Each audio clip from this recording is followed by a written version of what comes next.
speaking, lahat po, lahat po ng proceedings ay titigil. Okay? Ang matutuloy na lamang is itong corporate rehab.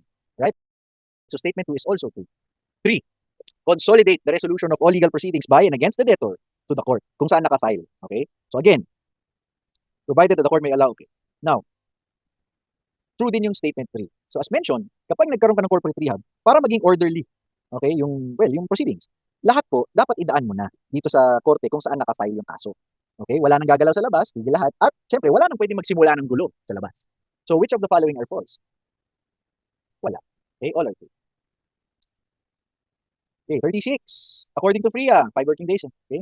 The latter shall, yung commencement order, the latter shall, okay, suspend all actions and proceedings in court or otherwise for the enforcement of claims against the debtor. As well as, ano pa? Okay, suspend all actions to enforce any judgment, of course. Okay, prohibit the debtor from selling or encumbering, transferring, or disposing in any manner properties except, syempre, in the ordinary course of business. Remember guys, ang rehab, okay, gusto niyang ituloy yung negosyo. Okay, so hindi ka titigil sa ordinary course of business mo. Okay, prohibit the debtor from making any payment except as may be provided therein. Okay, so 1 is true, yung 2 and 3, true din yan. So which of the following are false? Wala. Okay, 37. Now, ito po, again, pag may ganito, ano na lang, pakitiis na lang. Okay? So, the rehabilitation receiver is deemed to be an office of the court. Ano ang duty niya? Preserve and maximize the value of the assets. Kasi, again, gusto mong makarecover yung debtor. Gusto mong maibalik siya sa successful operations. Okay? Determining the viability of the rehabilitation. Okay? Kasi magre-report ka. Okay? Kasi magre-recommend ka to the court. Okay? Implementing the plan. Okay? Implementing the approved plan. Only if nakalagay dun sa plan na ikaw. Okay? Only if ikaw, ha? So generally guys, yung receiver hindi po siya mag-i-implement niyan. Okay? Unless dun sa rehabilitation plan, siyang nakalagay. Okay? Next. Unless appointed by the court. Ito ang important dito. Unless appointed by the court, the rehabilitation receiver shall not take over management and control of the debtor. Okay? But may recommend a committee. On the other hand, when appointed, syempre pwede. So anong point niyan? As mentioned earlier, kapag po may rehab plan, hindi po papalitan yung current management. Sila pa rin. Alright? Maliban na lang kung papasok ka dito sa provisions na ito. Unless, okay, appointed by the court, the rehabilitation receiver will not replace the current management. Okay? Now, kailan pwede yon? So ito, upon motion, okay, the court may appoint and direct the rehab receiver or appoint a management committee to undertake management upon clear and convincing evidence of any of the following. Ito po yung mga instances kung kailan pwedeng matanggal yung current management at palitan. Sinong papalit? Either si receiver mismo or what they call a management committee. Okay? First, dissipation, loss, wastage, or destruction of the assets. 2, paralyzation of the business. And 3, gross mismanagement, fraud, or other wrongful conduct, willful violation of the act. Alright? So guys, any. Pag nangyari yung kahit alin dyan sa tatlo, pwedeng palitan ng management. Alright? So, which of the following are false? Syempre, wala. 38. According to FRIA. Alright? A rehabilitation plan. So, definition ng rehabilitation plan, guys. Alright? Shall refer to a plan by which the financial well-being and viability of an insolvent debtor may be restored using various means. So, it is a plan by which the financial well-being and viability of the insolvent debtor may be restored using various means. Okay? Now, ano yung means na yun? Including but not limited to. Okay? Pag nakita mo yung phrase na yan, ang ibig sabihin lang is, these are examples. Okay? But it doesn't mean na yan lang po ang pwedeng gawin. Alright? So examples lang yan, meron pang iba. Okay? Now, yan po mga examples, marami, ganyan-ganyan. Okay? And other similar arrangement as may be approved by the court. Now, as such, it must be, ano yung it? Yung rehabilitation plan. Okay? So ano raw? Kailan mo makikita ang rehabilitation plan? 1, included as an attachment to the petition, subject to review. True. Okay? Kapag wala kang rehabilitation plan dun sa ano mo, dun sa petition mo, ay baka madismissan ka niyan. Okay? Kasi kasama yun sa required attachments. Alright? Number 2, the rehabilitation plan must be presented by the receiver to the creditors for approval. Okay? True also. Remember po, ang nag-a-approve ng rehab plan ay creditors. Hindi po si receiver. Okay? Hindi rin po yung korte. What does the court do? Okay? It confirms. Okay? It confirms the plan. Okay? Now, so, included, presented. Number 3, it is submitted by the receiver to the court for confirmation. Okay, true din yan. Okay, true din yan. So, 1, 2, and 3, yan po yung mga mangyayari sa rehab plan. At which of the following are false? Of course, wala. Okay, sige. Next, 39. FRIA. Okay, the receiver shall notify the creditors and stakeholders that the plan is ready for their examination. Okay, kasi di ba, ipipresent mo sa kanila yan for approval. So, ipapareview mo muna, syempre. Paano naman nila ma-confirm yan? Paano naman nila ma-approve kung hindi nila alam yung laman, hindi nila na review, di ba? So, for examination, within 20 days, okay, convene the creditors as a class or as a whole, yan na, mag-voting na. Okay, voting. Kasi di ba remember, who approves the plan? The creditors. Now, the plan is deemed rejected. Okay, unless approved by all classes of creditors with voting rights, whose rights are adversely modified or affected by the plan. Alright? Kasi syempre, sila mag-approve. Bakit? Dahil syempre, sila yung naapektuhan. Okay? For purposes of this section, ayan na. Okay? Is deemed to have been approved. Okay? If members of said class holding more than 50% of the claims vote in favor of the plan. Okay? So, nakita nyo po ang approval dito, kakaunti lang. More than 50%. Okay? Hindi pa nga ito majority. Okay? Hindi pa nga majority, kasi yung majority 50 plus 1. Ito, more than 50%. So, pwedeng 50.01%. Pwede. Diba? Total claims in said class. Ano yung class na to? Yun po yung whose rights are adversely modified or affected. Alright? So, the votes of the creditor shall be based solely on the amount of the respective claims based on the registry. Alright? Based on the amount, ha? So, remember guys, hindi po ito tao or hindi ito entity. It is based on the amount. Okay? Based on the amount po ito. Okay? Based on the amount of the claim. At paano malalaman yung amount of the claim? Remember, at the very, very start, okay, meron pong registry. May preliminary, tapos meron registry na sinasubmit sa court. Ito yung sinasabi. Okay?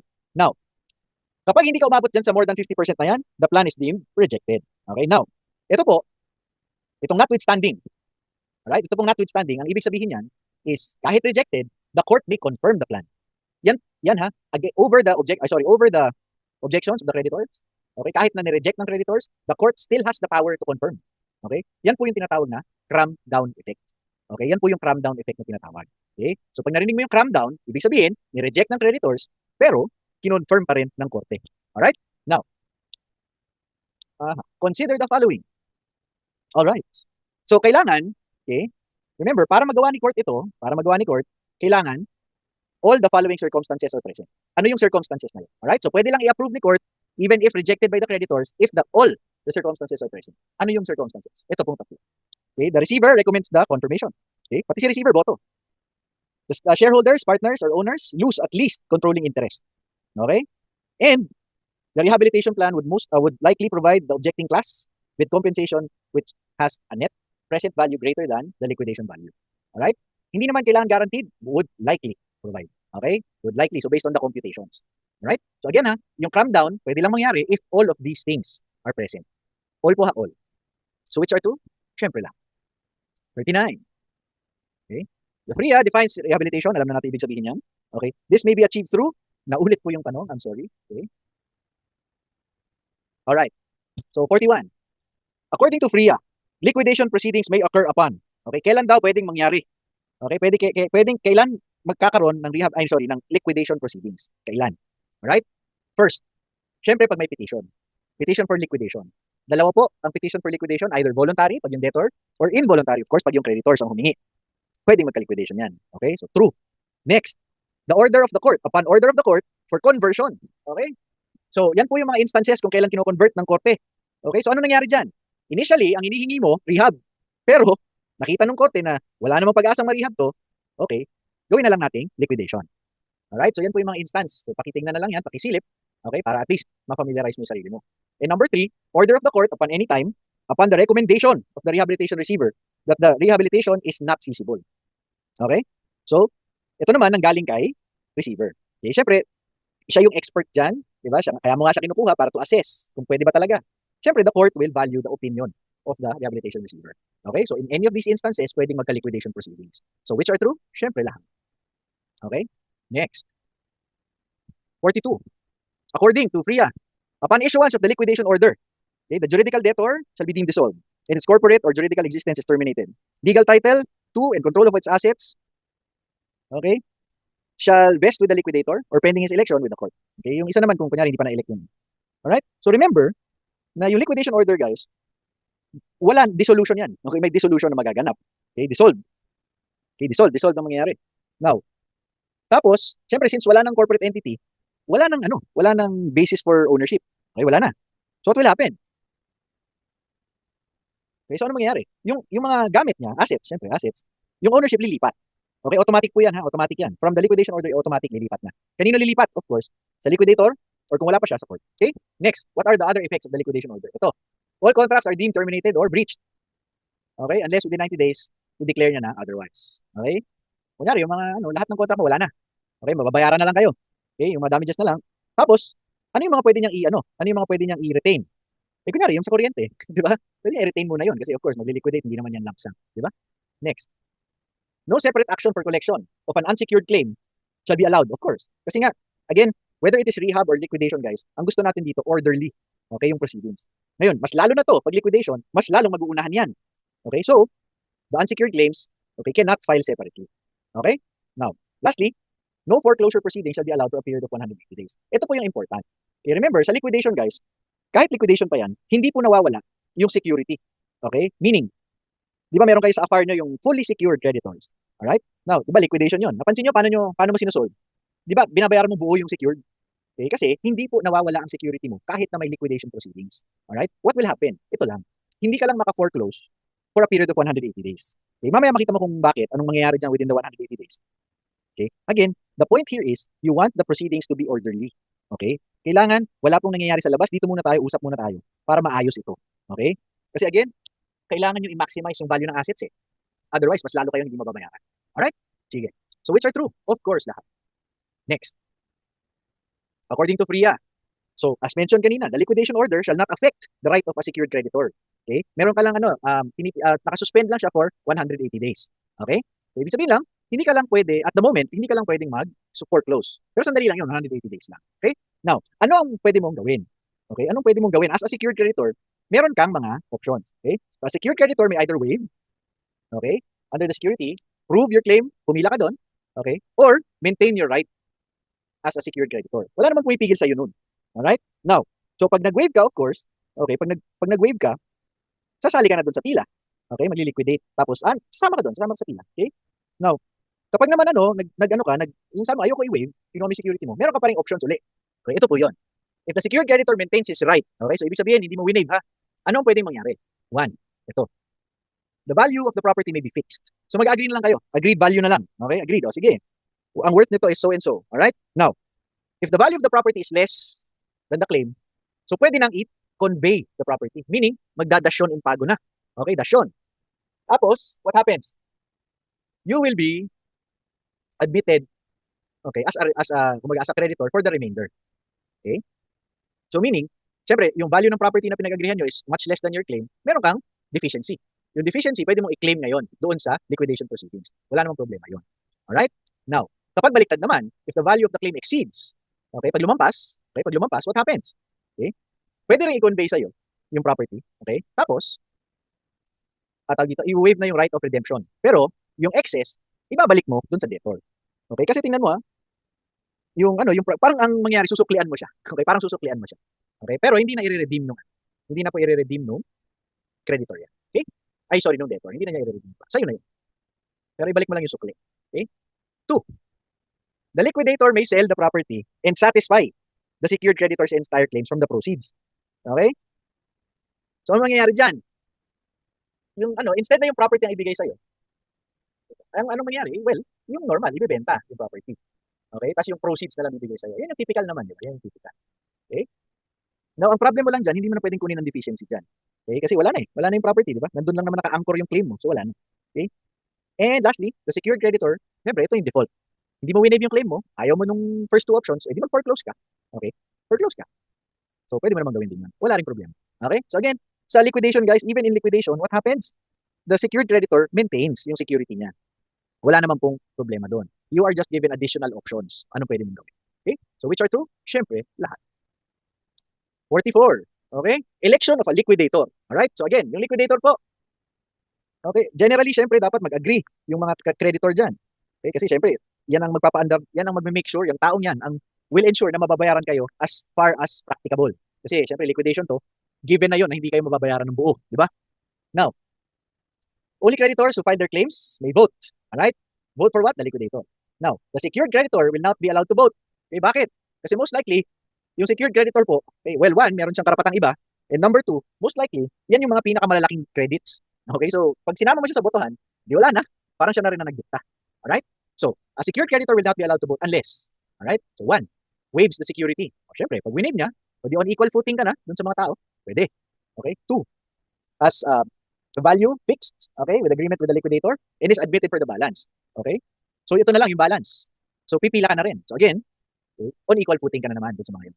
Alright? So, again, generally, the creditors vote for the liquidator. At generally rin, hindi kasali yung secured creditor doon. Okay? Now, will elect the liquidator in open court, receiving the highest number of votes in terms of amount of claims. Alright? And who is qualified. Napansin niyo po, hindi po ito per tao. Again, amount of claims. Okay, amount of claims. So yan po ang basihan. Now, the court may appoint the liquidator on the date set if the creditors do not attend or in the following instances. So, what's the rule? Just to sum it up. 1. Generally, creditors po nag-appoint. Alright? Yung court, in exceptional cases, pwede rin. Pero in exceptional cases. 1. Ano yung exceptional cases na yun? First, the creditors do not attend. Okay? Hindi pumunta yung creditor doon sa araw na dapat boboto sila. Ay, di bala kayo. Alright? Yung court na mag-appoint niyan. Next, or in the following instances. Ito po. First, the creditors attend. Pumunta sila, no problem. Yun nga lang, they fail or refuse to elect the liquidator. Ay wala. Pag ganyan, hindi pwedeng ipitin ng creditors yung liquidation process. Okay? 2. The liquidator fails to qualify. Okay, remember guys, hindi lang po enough na iboto ka. Dapat qualified pursuant to, ganyan. Dapat lahat ng qualifications meron ka and none of the disqualifications. Alright? Next, a vacancy occurs for any reason whatsoever. Okay? So, ito po, itong instances na yan, the court may appoint the liquidator. Okay, pwede. Or kung ayaw niya mag-appoint, pwede po itong sentence ito. In any of the instances, the court may instead set another hearing. Okay lang naman. Alright? So again, generally, creditors po nag-appoint. Alright? Tapos under exceptional instances, saka lang yung korte pwede. So which are true? Lahat. 45. 45. According to FRIA, within 20 days from assumption of office, the liquidator shall prepare a preliminary registry of claims. Okay? Preliminary. Okay, preliminary. The liquidator shall make the registry available to the public, provide publication for creditor, notice to the creditors, so and so. Okay? So, syempre, preliminary pa lang yan. Nag-aantay ka kasi ng mag-object. Alright? Now, consider the following. Secured creditors who have waived their security or fixed the value, okay, by agreement and is admitted for the balance shall be considered unsecured. Tingnan niyo po ha, unsecured ka na. Okay? Kailan? Syempre, pag winave mo, wala ka na security. Or, itong pangalawa, hindi ka nag-waive, pero you had the value fixed. Yung remainder, unsecured ka na dun. Okay? Considered as unsecured. Now, kaya di ba pagka, tawag dito? So, ang mangyayari, magiging kasama ka sa common credits. Alright? Common credits. Nasa ba tayo? Yeah. So, statement 2, if the debtor and the creditor are mutually debtor and creditor of each other, one debt shall be set off, only the balance, if any, shall be allowed. So, ano yan? Di ba yan yung compensation? Alright? Compensation. Pero tingnan niyo po, ito po yung compensation, hindi equal. Ano yung mas marami? Okay? Yung sa creditor. Okay? Mas marami yung credits. Okay? Mas marami yung credits sa kabila. So, yung remaining balance, pwedeng i-claim sa proceedings. Alright? Pero syempre, unsecured na naman yun. And all claims must be duly proven. Of course. Ganun naman lagi. Di ba? So, which are true? Syempre, lahat yan. Okay? Next, 46. Okay? Within 30 days from expiration. So, syempre, may period yan. Preliminary, nag-notify, mag-file kayo ng claims. 30 days. Okay? Kailangan mo i-challenge. May period para mag-challenge ng claim. Okay? So, interested parties may submit a challenge or claims to the court. Okay? Hindi po kay receiver, ha? Okay? Sa court. Now, consider the following. Upon expiration of the 30-day period, the receiver shall submit to the court the registry of claims containing undisputed, okay, that have not been subject to challenge. Kasi remember, challenge ito. So, pag hindi challenge, undisputed yun. Right? Such claims shall become final upon filing of the register. Anong filing of the register sinasabi? Ito pong nasa 1. Kasi di ba, the receiver shall submit. Okay? Submit the registry of claims, okay, to the court. Ang tawag doon, tawag dito, filing. Okay? Pag sinabit sa court, filing ang tawag doon. Alright? And maybe subsequently set aside only on fraud, accident, mistake, accident. Okay? So, final. So, ibig sabihin, pag final, babayaran na yung claim na yan. Alright? Now, next mo. Asa na isa? Bakit receiver to? Sorry, dapat Dapat liquidator to. Okay, I'm sorry. Liquidator dapat to. Next. The liquidator shall resolve disputed claims and submit his findings thereon to the court for approval. Okay? So, ang magre-resolve ng disputed claims, meaning yung subject to challenge, yung liquidator muna. Kasi ko-confirm ng court yon kung, well, syempre, pwede niya i-reverse yung approval. Okay? So, again, which are true? Lahat din po. Okay? 47. According to FRIA, the liquidator may sell unencumbered. Okay, guys, may sell unencumbered. So, ibig sabihin, walang lien. Okay, walang lien. Wala po itong lien. Remember that. So, hindi siya subject sa any encumbrance. Now, convert the same into money. Okay, bebenta, gagawin pera. Ito yung parang sa sa AFAR nyo, di ba? Yung non-cash asset, gagawin yung cash. Yan yung ginagawa. Alright? So, paano gagawin ni liquidator yun? First, ito yung priority. Public auction. Kasi again, bakit ba pina-public auction? Kasi dyan may bidding. Okay, well, ideally, competitive bidding. Okay, competitive. So, anong ibig sabihin nun? Kapag may competitive bidding kasi guys, ang assumption, makuha mo yung best price. Okay, kasi nag-aagawan sila eh. Alright? So, that's the general rule. However, number 2, a private sale may be allowed. Yung private sale, diretso, benta mo na kagad. Wala nang auction. Okay, wala nang bidding. Diretso na. With the approval of the court, if, so ipapaalam mo ipapaalam sa korte yan. Hindi po basta-basta. One, goods are perishable. Nabubulok. Quickly deteriorate in value. Okay? And are disproportionately expensive to keep or maintain. Yung storage cost, mahal. Okay? Para, kumbaga, the longer you keep it, palaki ng palaki ang gastos mo, baka mas malaki pa yung ginastos mo kaysa doon sa kikitain pag nabenta siya. Okay? Pag inantay mo ng inantay yung auction. Or, if the private sale is in the best interest of the debtor. Okay? Kung kunyari, meron talagang buyer na hindi mo na kailangan mag-incur ng public auction costs. Di ba? Kasi may expenses pang involved doon. Okay?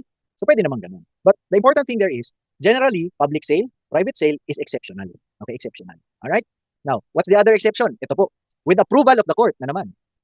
Unencumbered property may also be conveyed to a creditor to the satisfaction of his claim or a part thereof. So, ano nangyayari dyan? So, rather than ibenta mo, rather than gawin mong pera, ibigay mo na lang yung property diretso.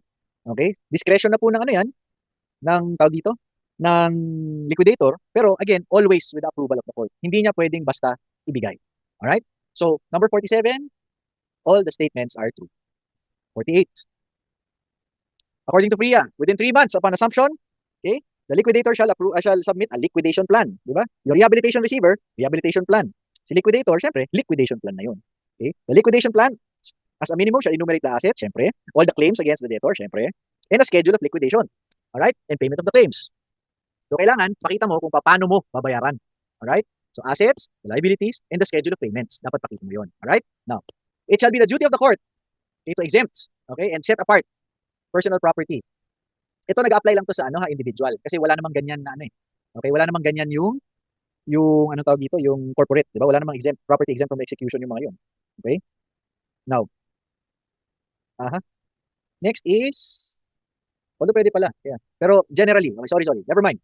So generally, itong exemption na to sa tao to nag-apply generally. Okay? Very rare naman yung meron sa corporate. Okay? Anyway, statement 2. The liquidator shall implement the plan as approved by the court. Okay? Payments shall be made to creditors only in accordance with the provisions. Now, please make sure that you know the difference. Diba? Kanina, yung rehabilitation plan, hindi po automatic na si rehabilitation receiver ang mag-implement nun. Okay? Kailan lang magiging implementor ng rehabilitation plan yung receiver? Kailan lang? Kapag po nakalagay dun sa plan na si receiver ang mag-implement. Alright? Pero generally, hindi po yun automatic. Versus yung situation sa liquidation. Dito po sa liquidation, yung liquidator, siya mismo ang mag-i-implement ng liquidation plan. Understood na yun. Okay? Siya ang gagawa niyan, siya ang mag-i-implement niyan. Okay?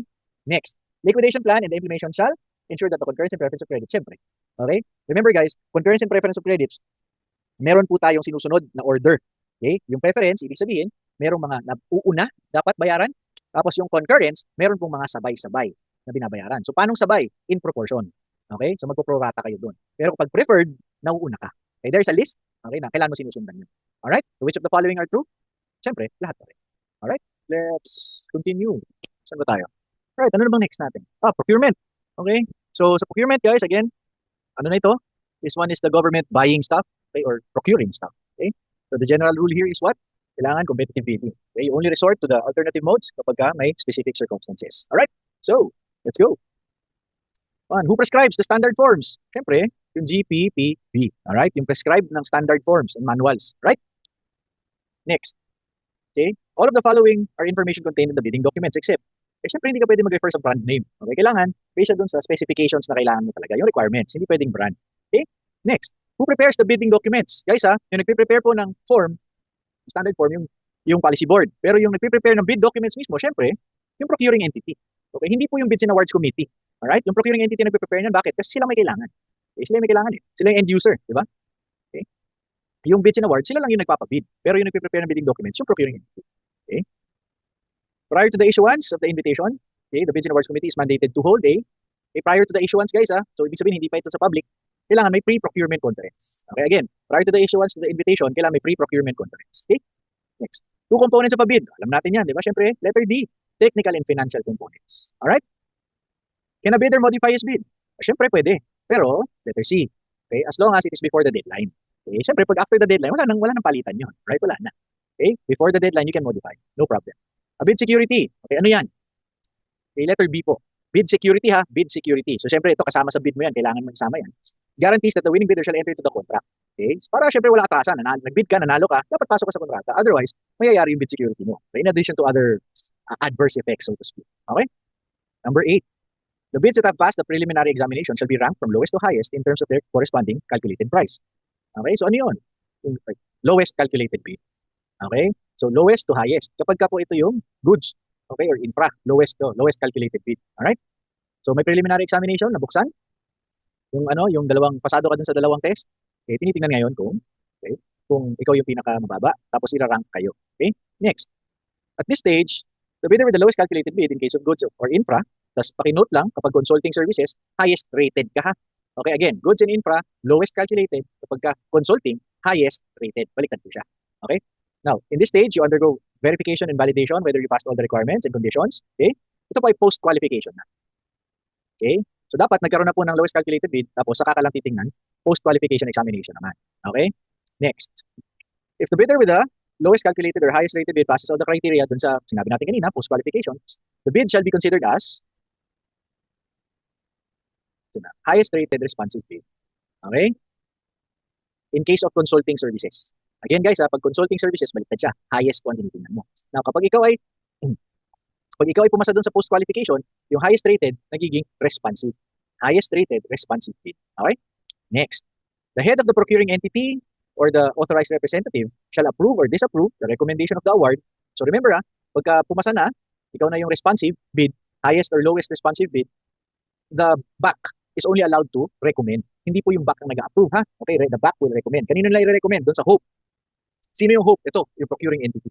Head of the procuring entity. Alright? So recommendation of the award within how many days from determination and declaration? Ilang days yan? 15 days. Alright? Next. What should be issued in case of approval of the head of the procuring entity or representative? So ano ini-issue pag in-approve? Notice of award.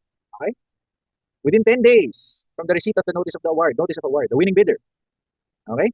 Siyempre, pagka nakuha mo yung notice of award, you will enter into the contract.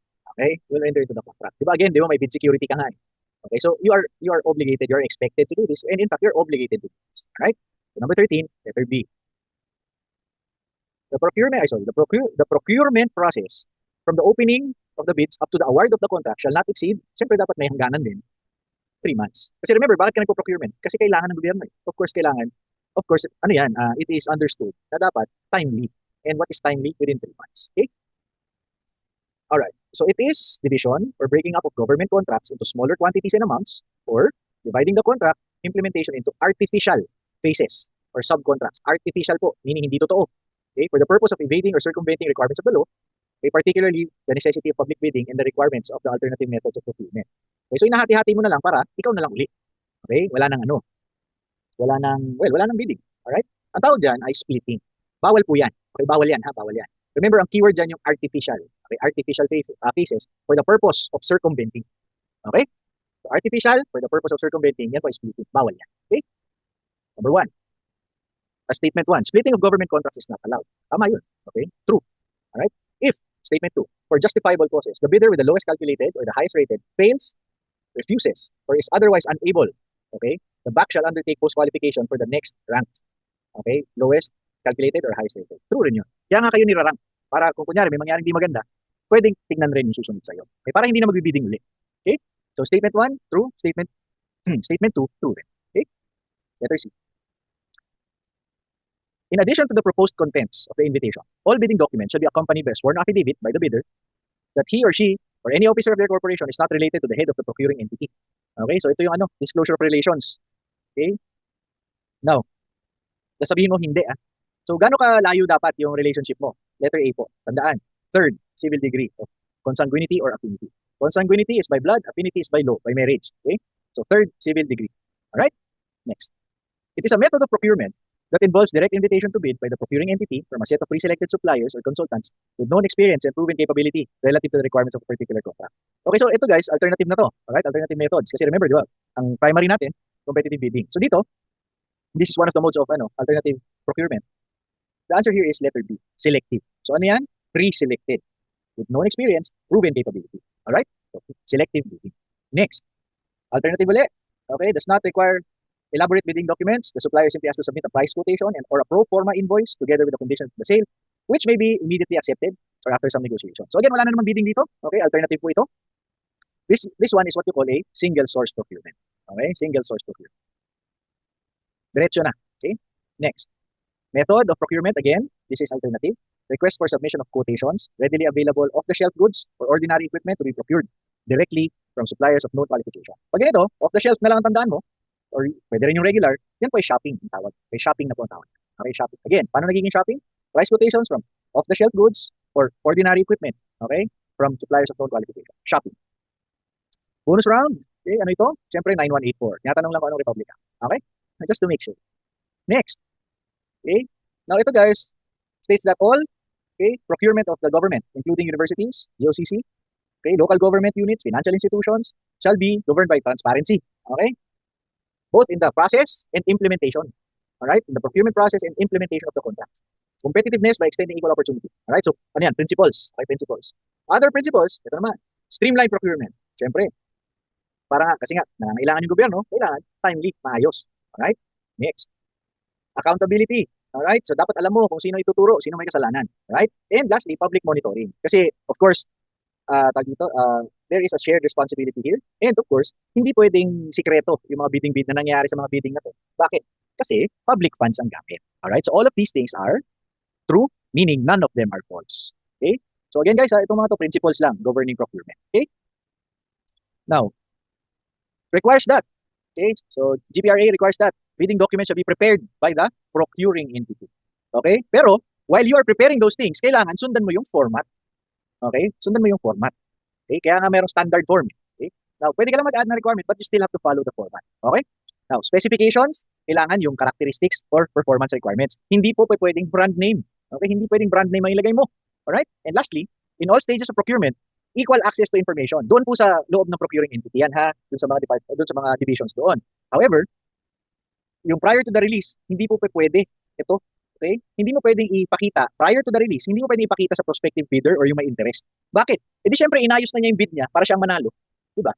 Alright? So again ha, these people only, yung mga prospective bidders will only see the documents once they have been officially released. Meaning tapos na. Okay? Tapos na yung pag-create ng bid documents or preparation. Alright? So all of those things are true, meaning none of them are false. Oops, sorry. Okay. According to the same law, okay, ano lang to? Yung repeat lang nung kanina, submission and receipt of bids. Remember, yung bid mo, dalawang component, financial and technical. Okay, dalawa yan. Separate envelopes. Okay, they will be received. Merong time, place, may date. Okay, doon ka lang. Okay, doon, ha, doon. Deadline, syempre, sila rin magsasabi. And of course, after the deadline, natanggapin na. Okay, wala na. Okay, wala na. Next, bid security. Remember, all bids must be accompanied by this. Okay? Now, again, as mentioned, it is a guarantee that you will enter into the contract if ever you are awarded the contract. Alright? Now, all bids must be accompanied by this. Kapag wala kang bid security, hindi yan tatanggapin. Alright? And lastly, bid validity. Remember, not only the bid, but the bid security also needs to be valid dun sa time indicated. Okay, valid yung bid mo during the time indicated. And yes, dapat po yung bid security, syempre, valid din during that time. Kasi mawawalan siya ng silbi. Di ba? So, 1, 2, and 3 are true, meaning none of these things are false. Alright, modification. Okay, modification and withdrawal. Pwede ka mag-modify as long as prior to the deadline. Alright, prior to the deadline. Next, okay, withdrawal naman. Okay, you can, of course, you can withdraw your bid. Okay, again, before the deadline. Okay, before the deadline. Kapag ka nag-deadline na, wala nang atrasan yan. Alright, wala nang atrasan. Okay, now, bid opening. So once nandun yung mga bid nyo after the deadline na to, again, okay, meron yung date and time, may place pa nga eh. Okay, now, the minutes of the bid shall be made available to the public upon request. Okay, yung minutes, yung nangyari doon, hindi po yan transcript ha, yung mga important lang, mga significant events lang noong araw na yun. And of course, bayad ka. Okay, bayad ka. Okay, bayad ka. So, which of the following are false? Siyempre, wala. Okay, next. Post-qualification. Okay, so sinasabi lang, post-qualification is the stage where the bidder with the lowest calculated bid or the highest rated bid undergoes, validation and verification. Okay, kasi remember, yung kanina, yung pre-qualification, tinitingnan lang kung kumpleto yung papel. Okay, tapos tinitingnan lang kung pasok ka dun sa approved budget contract. Okay, tinitingnan lang yun, tapos irarank ka. Okay, now, dito, titingnan na yung mga dokumento mo kung totoo ba yung mga pinagsasabi mo dyan. Okay, yun na yung mangyayari. Now, once makita na totoo nga yung mga dokumento mo, okay, at saka talaga namang qualified ka, then, yung lowest or yung highest, magiging responsive. Okay, so pag nakita mo na may responsive na dyan sa bid, tapos na po yung post-qualification. Alright, so irarank pa rin kayo. Okay, irarank pa rin kayo dito, assuming na marami. And, if the bidder, okay, so remember lowest calculated responsive bid kapag goods in infra, highest naman kapag consulting. Alright? Next. However, okay, fails to meet the requirements ang mangyari. So kanina ha, lowest rated or lowest calculated or highest rated ka. Ngayon, if you fail dito sa post qualification, meron kang post disqualification. Okay? Ngayon, pag na-post disqualify ka, titingnan ngayon yung next sa'yo. Kasi di ba may ranking? So titingnan ngayon yung next sa'yo. Alright? Now, ulit-ulitin yun. Okay, ulit-ulitin yun hanggang magkaroon ng responsive bid. Alright? So which are true? Siyempre, lahat yan. Next. In case of failure, okay, pag nagkaroon ng failure of bidding, okay, kasi walang qualify, mag-re-advertise, magre-rebid. Okay? Now, the back shall observe the same process and set new periods. Okay? Now, tingnan nyo ha, kapag nagka-failure, uulitin lang po yung bidding. Ngayon, after the bidding ulit, nagka-failure na naman, what will happen? Saka po tayo magkakaroon ng negotiated procurement. Ano yung negotiated? Yan po yung alternative mode of procurement. So, tingnan nyo po ha, dalawang failure ang kailangan. Alright? Now, kailan nagkakaroon ng failure? Okay? So, 1, no bids. Syempre, failure yun. Wala nagbid eh. Alright? Next, no bid qualifies. So, saan ito? Sa post-qualification. Diba? Meron kayo. Pumasa ka dun sa preliminary na, na examination. Okay, na-rank kayo. Lowest calculated, tsaka highest rated, na-rank kayo. Pero nung nag-post examination na, walang naging responsive. Ayun, failure yun. Okay? Now, lastly, whenever the bidder with the highest or lowest responsive refuses without justifiable cause to accept the award. Okay? Pag ito, meaning, merong nag-post qualify, yun nga lang ayaw niya. Okay? Unjustified refusal. So what happens? Failure of bidding. Okay? So pag nagka-failure of bidding, anong gagawin? Magbibapabid ulit. Okay? Tapos, kailangan dalawang failure bago ka mag-negotiate. So what will happen? All are true. Okay? Next. A single calculated or rated shall be considered for the award if it falls under any. So kunyari ito, isa lang nag-bid. Okay? After advertisement or advertisement, only one. Or submit sa letter of intent, eligibility check. Okay? Responsive. Okay. O di yun ha. Kasi nag-iisa ka lang naman. Alright? After advertisement, more than one, pero syempre, only one bidder meets the eligibility requirement. O di ikaw lang din. After the eligibility check, more than one bidder, but only one bidder submits a bid. Alright? So, ayan na. Which are true? Of course, lahat yan. 29. Ito naman yung nangyari kapag ka, ang tawag dito? Kapag ka ayaw. Okay? Kasi nagka-post ka, nagka-notice of award na, ayaw. Okay? So, what will happen? If, for justifiable causes, the bidder, alright? Unjustifiable yan guys, ha? Hindi yan justifiable. Unjustifiable. Okay? Unjustifiable. Fails, refuses, or otherwise unable. Or if the bidder fails to post the required performance security. Guys, ingat ka dito ha, ingat ka. Kasi magkaiba yan dun sa bid security. Iba yan. Okay, yung bid security dun sa bid mo nakadikit. Ito, nanalo ka na. Alright? Kailangan mo naman performance security. Alright? The back shall disqualify the said bidder and shall undertake post-qualification dun sa next. Alright? This procedure is repeated until the award is made. Or, if no award is possible, the contract shall be subjected to a new bid. Which are true? Of course, true lahat. Okay? Tapos, ito po yung with regard to reservation clause. Okay, lahat po ng government contracts may reservation clause. Ano yun? The hope reserves the right to reject any and all bids, declare a failure of bidding, or not to award the contract. Okay, so tatlo po yan. Your right to reject any and all bids, your right to declare a failure of bidding, or not to award the contract. Yan po yung reservation clause. Sino ang may kapangyarihan na ganyan? Yung hope. Okay? Now, kailan niya pwedeng gamitin? O kailan niya pwedeng i-trigger ito? First, prima facie evidence of collusion between public officers of the procuring entity, the back, any of the bidders, collusion among the bidders themselves, all right? Including any act which restricts, suppresses, nullifies, tends to restrict competition. So pagka lokohan lang. Okay? Pagka lokohan lang yung bid. Kasi may collusion eh. All right? Nagsabwatan sila. Ay wala. Pwedeng i-exercise yung reservation. Okay? Now, 2, if the back is found to have failed to following the prescribed bidding procedure, di ba yung back siya dapat na nagpapabid? Obligasyon niyang sundin yung procedural rules. Kung sila mismo hindi sumusunod, pwede rin i-exercise ng head of procuring entity ito. Okay? And lastly, for any justifiable reason, okay, will not redound to the benefit of the government. Pag disadvantageous to the government, ay syempre, okay, pwede mong i-trigger yung reservation clause. Otherwise, masama ka sa demanda dyan. Alright? So, again, number 30, reservation clause guys, it is the right to reject all bids, declare a failure, or not to award in these instances. So, alin yung true? Lahat po. Okay? Alright. So, Philippine Competition Act. Alright. Now, the product market and blank market are the components of the relevant market. Guys, laging dalawa yan. Right? Laging dalawa yan. Geographic po. Okay? Product market and geographic market. Alright? Next. There is a rebuttable presumption of market dominance if the market share of an entity in the relevant market is at least po at least 50%. Okay? At least. So, presumption lang naman, rebuttable. So, ibig sabihin, it can be proven otherwise. Okay? Pwede mong i-disprove, kumbaga. Alright? Sige. Next. Which of the following is not a violation? Okay, which of the following is not a violation? Well, wala po, lahat po yan violation. Alright? Remember yung ano to, this is with regard to yung anti-competitive mergers and acquisitions. So remember, may waiting period po doon. Kailangan antayin mo matapos yung period na yon, okay, bago ka mag-consummate. Okay?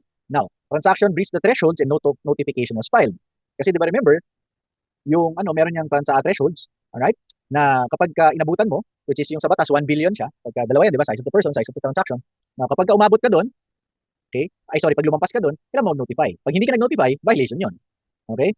Now, merong notifiable transaction filed beyond the prescribed period, siyempre violation din naman. So, you have to notify within a certain period. So, none of the following ang sagot natin dyan. Number 4, under the PCA, mergers and acquisition agreements that blank prevent, lessen, or restrict competition in the relevant market shall be blank. So, agreements that substantially, okay, so substantially prevent, lessen, or restrict, SLC, are prohibited. Okay? So, substantially prevent, lessen, or restrict competition are prohibited. Okay? Now, guys, again, lagi pong ito relevant market. Lagi po yan. Lagi. Okay? Hindi po siya dun sa market na buo. It's only within the relevant market. Okay? Ano ibig sabihin nun? Yung relevant product or service market and the relevant geographic. Okay? Next, control refers to the possibility of exercising decisive influence. Alright? Guys, hindi po significant. Kasi baka yan ay sagot mo. Kasi yan yung nakikita mo sa sa FAR, di ba? Pero dito po, control means the possibility of exercising decisive influence pala. Okay? Next, certain agreements which, because of their pernicious effect on competition, so bad effect, okay, and lack of any redeeming virtues, are conclusively presumed to be unreasonable and therefore illegal. So again, conclusively presumed. Lack of redeeming qualities.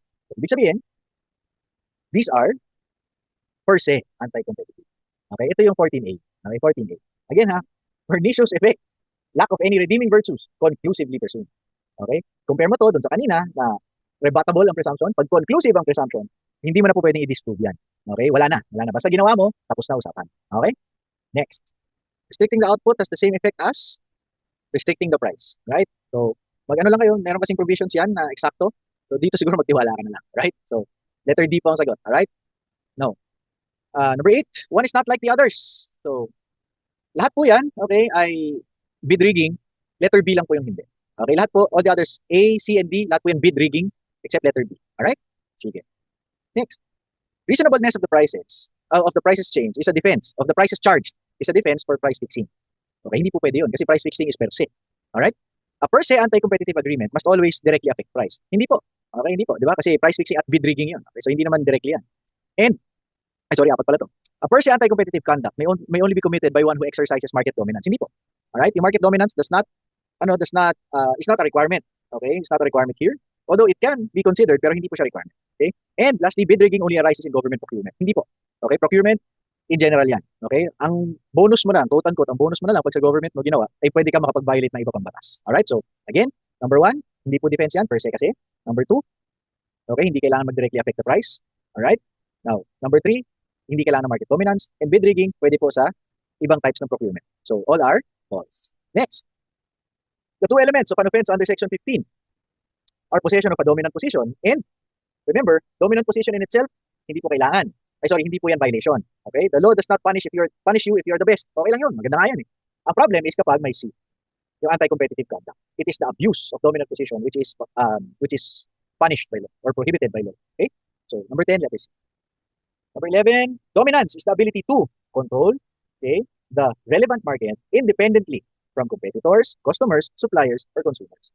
Alright? You can control the market, the relevant market, independently. Alright? So, kasi normally guys, kapag yung pag-control mo ng market, ng factor ng market, okay, normally hindi mo yan magawa without consequences. Kasi syempre, kunyari, nagtaas ka ng presyo, automatic yun, lilipat ang customer mo. Okay?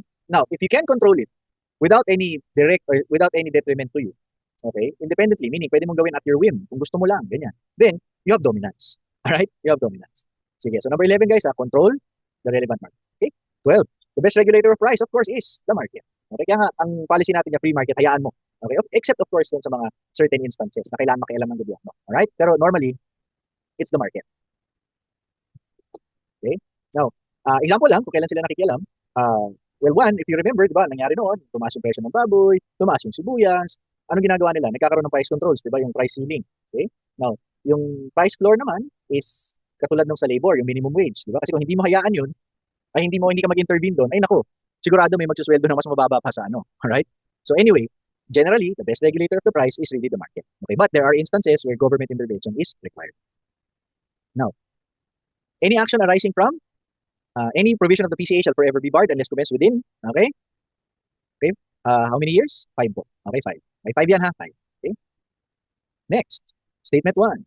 The Philippine Competition Act applies to combination of activities by workers or employees solely to facilitate collective bargaining. Wala po, hindi po kasali yan. Okay, it does not apply. Expressly excluded yan, nakalagay mismo. Alright? Statement 2. Acts done outside may likewise be covered. Yes, pwede. Okay, as long as it has an effect in the Philippines. Alright, so ang common example is again yung nangyari kay Grab and Uber. Alright? So anyway, statement 1 is false kasi expressly excluded. Number 2, kasali talaga yan. So letter B. Only statement 2 is true. 15. It refers to a position of economic strength that an entity holds which makes it capable of controlling the relevant market independent of the competitors, customers. Yan yung kanina, di ba? So again, that is C. That is a dominant position. Okay?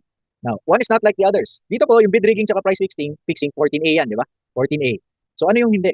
Yung C, output limitation. Okay, kasi 14B yan. Okay? Now, bid rigging, price fixing per se, violation. Alright? Kaya letter C ang sagot. 17. Okay, one of the effects of competition in the market is that firms have to sell at the market clearing price, forcing them to reduce the cost of production. So guys, this is economics, alright? This is letter D, okay? Production efficiency. So, ang point lang kasi dito is yung market clearing price, yun yung tamang presyo. Okay? So, the market has determined na ito yung presyo dapat. Now, syempre, if you want to protect your bottom line, meaning your net income, dalawa lang naman talagang option mo, di ba? It's either to increase your price or to reduce your costs. Eh, syempre, kapag ka nag-increase ka ng price, again, ano mangyayari? Lilipat sa customer mo yung mga yan, di ba? Sa halip na matulungan mo yung net income mo, baka lalo ka pang nawalan ka ng customer, lalo ka mawawalan ng kita. So, you are forced to check your costs kung alin yung pwede mong gawin. And of course, pababa ang gusto mo sa cost. And how do you do that? You figure it out with production efficiency. Okay, once you have production efficiency, you can reduce your costs. Ayun na. Okay? Then you can protect your bottom line. Alright? Next, market share. Figures can be used to determine. Alright? So again, economics na uli. Existing competition within the relevant range. Ang clue mo dyan, guys, within the relevant range. Okay, within po ha, within. Okay, within the relevant range dapat. Okay? Now, kasi syempre, potential competition, we cannot determine that anymore. Kasi outside the market pa yan. Alright? Kasi again, anong tinitingnan mo? Market share figures. So, ibig sabihin, yung nandun lang sa range nyo. Alright? Sige. 19. Alright? Statement 1. Collective bargaining agreements under the labor law are within the scope. Hindi. Alright? Kasi again, collective bargaining, outside yan. 2. Conditions of perfect competition can exist in the real world. False po. Okay? Yung theoretical ang perfect competition, guys. Okay? Kahit yan ay ideal. Okay? Pero yung pag it's something we strive for, pero hindi yan nangyayari talaga. Alright? Kasi, well, one, kailangan infinite eh. Infinite sellers, infinite buyers. Wala na. Infinite supply, infinite demand. Wala na. Hindi pwede. Alright? Now, determination of market power is a key step in identifying the relevant market. Hindi naman. Okay, hindi po. Okay, hindi mo kailangan yung market power para makita ang relevant market. Kasi ano tinitingnan mo dyan, di ba? Product market at saka geographic. Now, SNP test may only be used to determine the relevant product market, but it is not applicable to the geographic market. Ay, hindi. Pwede rin. Ano ba yung SNP test na yan? Small but significant. Okay, tingnan niyo po yung SNP ha. Baka lang kasi tanungin. Ano yung SNP? Small but significant, non-transitory increase in price. Okay, ginagamit nilang test yan. Alright, small but significant, non-transitory increase in price. Alright, so again, statements 1, 2, 3, and 4, they are all false. Okay, next. One is not like the others. Okay, letter B ang sagot dyan, culture of competition. Bakit? Letter A, have large market shares. Normally, pag malalaki ang mga market share, konti ang competitors. Kasi syempre, 100% lang naman pinag-aagawan nyo, di ba? So, kukunti ang competitors dyan. Or baka nga, walang competitor na matino. Okay? Now, customers have limited ability to switch. Syempre, pag wala kang ability to switch, ibig sabihin, walang competitors na nagbebenta ng alternative products. Wala. Tapos, increased barriers to entry. Ibig sabihin, kung gusto mong pumasok dun sa market, mahirapan ka. May barrier kasi to entry. Alright? All of those things are not like a culture of competition. Yung culture of competition, again, hinahayaan mo yung market na kung sino gustong sumali, sige, sali ka. Walang problema. Tapos yung mga customers, pwede silang makapamili kung kanino nila gustong bumili. Alright? And normally, yung market shares nyo, okay, ay hindi kasing laki dahil nga 100% lang ang pinag-aagawan nyo. So kung marami kayo doon, maliliit lang ideally yan. Alright? Next. Anti-competitive transaction whose blank are greater than the effects of any limitation in competition that result or likely to result from the merger acquisition should be exempt. Alright? Ang sagot po dito, gains in efficiencies or efficiency gains ang tawag nila. Alright? So remember, kapag nag-acquisition or nag-merger, automatic po yun mababawasan ng competition. Okay? Kasi syempre, di ba, pag nag-merge yung dalawa, naging isa. So talagang merong bawas. Pero remember, yung limitation or lessening of competition na yan, yung effect niya kailangan po kino-compare or kino-compare ng Philippine Competition Commission, kino-compare 'yon saan? Doon sa gains in efficiencies or efficiency gains. Okay? Kasi pine-present 'yan guys, mayroon yang ano, mayroon yang analysis na ano, chart and all of that. So anyway, nakikita nila doon, okay, kung alin yung mas malaki. So kapag mas malaki yung area or pag mas malaki yung efficiency gains, kahit na may lessening of competition, pinapayagan na rin. Alright? Kasi syempre yung gains, sino bang makikinabang ng gains na yan? Yung consumer. Okay, yung consumer po nakikinabang sa. Alright? Sige, so number 21, gains in efficiencies or sometimes it is called efficiency gains. Now, one is not like the other. Okay? Now, ang sagot dyan, letter B. Okay? Kasi yung access, yung economies dapat yan, economies of scale and efficiencies, mabuti yun. Alright? Good effect yun. Okay? Yan ay effect ng good competition. Okay? Or real or actual competition. Yan ang mga effect nila.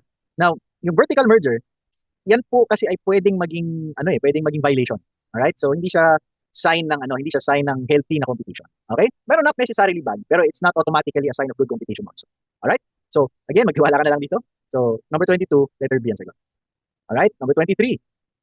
This one is yung kanina. Right? So, culture of competition. Right? Next, number 24. Anti-competitive transactions. Ayun, naulit na naman ito. Okay, naulit din. Okay, naulit din ito. 26. Ayan, 26. One is not like the others. Alright? So, ang sagot natin dito is letter B. Alright? Bakit? Kasi, market limitation po yung first three. Production quota, kukuntian mo. Okay? Tapos, business hours, limit. Limit na naman, limit. So, kinukuntian mo. Tapos, production limit. Okay? Now, yung production number, wala namang sinabi kung paparamihin mo siya o papakuntiin. Diba? So, hindi mo masabing market limitation yan. Kaya siya different. So, again, yung quota, it's essentially a limit. Yung business hour limit, syempre, kukunti ang production mo pag kumunti yung oras na nag-ooperate ka. And number 3, ay letter C, production limit. Yan na mismo. Okay, market limitation na yan. Binabawasan mo yung yung units na pinaproduce mo. Bakit? Para artificially may scarcity. Alright? So, letter D po, hindi natin masabi kung anong effect nito by itself. Alright? So, the answer to number 26 is letter D. 27. Okay? It is the ability of a company to raise prices at a competitive level without losing any sales so rapidly that the price increase becomes unprofitable. Alright? So, what happens? That is market power. Okay? Kasi again, di ba, nakokontrol mo yung relevant market independently dun sa sinabi natin kanina. Okay? So, ang ano kasi dyan, guys, tawag dito, above the competitive level. So, tinaas mo, okay, against dun sa market clearing price, pero hindi yung effect niya is kaya mo i-absorb. Okay, kaya mo i-absorb. Okay? So, ano ito? You have market power. Kasi independent yung pag-increase mo. Okay? Sige.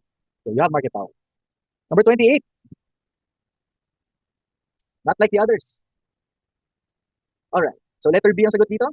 Measures of concentration in market share, market entry conditions, measure of competitors' power and access. So, yan po yung mga tinitingnan. Yung A, C, and D, yan po yung tinitingnan. Okay, to establish yung relevant market. Alright? Now, yung restricting the price ay violation yan. Diba? Kasi price fixing yan. Alright? So, again, okay, yung A, C, and D, yan po yung factors na tinitingnan to establish the relevant market. Alright? Sige. Next, 29. The law of abuse of dominance looks at the blank behavior of the firm. Abuse of dominance, unilateral. Okay, kasi remember, yung one of the main differences dun sa anti-competitive at saka so section 14 at saka section 15, anong main difference nila? Yung isa requires an agreement. So dapat at least dalawa kayo.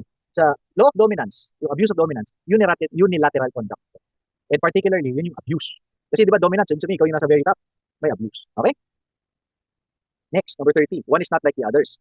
Okay? So ano ito? Yan, letter D. Exclusive dealing. Ano po ito? Magtiwala ka na lang. Alright? Kasi, okay, ito ay ito yung ano tawag dito? Sa dominant position ito. Okay, sa dominant position. So, magtiwala ka na lang na exclusive dealing is something else. Alright? Exclusive dealing po is something else. Nasa ibang provision kasi siya. Alright? So, number 30, ito, letter D ang sagot. Okay? Number 31, okay? Possession of dominance and substantial market is prohibited. Okay? Of course, hindi.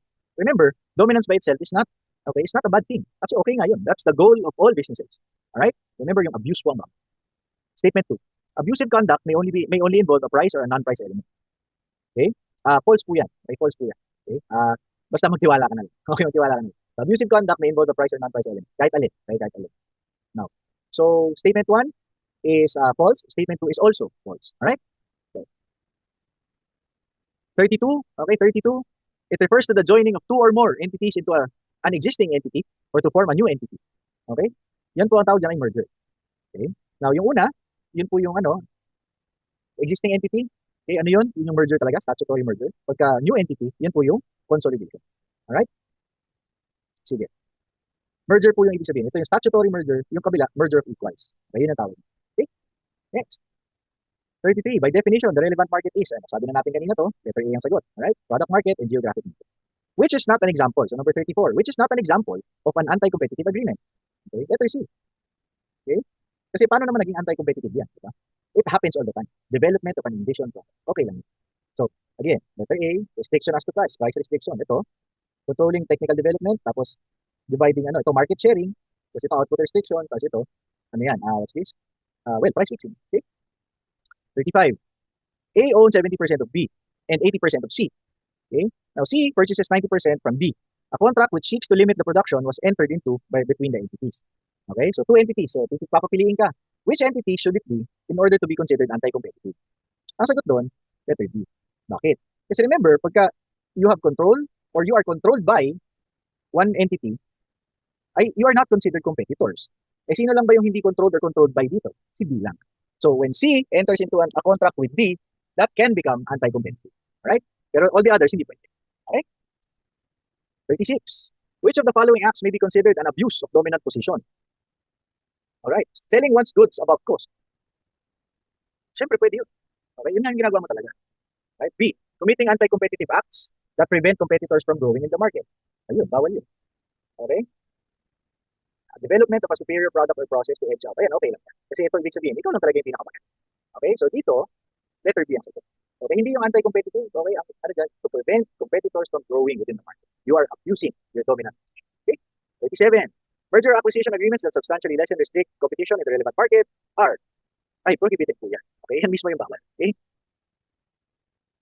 Next, if an agreement covered by compulsory notification was implemented without requisite notification, the agreement would be considered void yan. Okay, yan po ang isang consequence pag hindi ko sinunod yung notification threshold. Alright?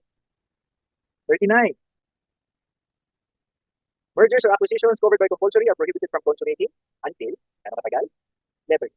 Okay? 32. After providing notifications. Alright? Next. Does the Philippine Competition Act allow the existence of dominant position? Yes. Okay, yes. So, alam mo na yung pagpipilian, A or B lang. Yes. Siyempre, ang bawal kasi, kanina natin dito ulit-ulit, remember ha, it is not the dominant position, but the abuse. Yun po. Okay, so letter A.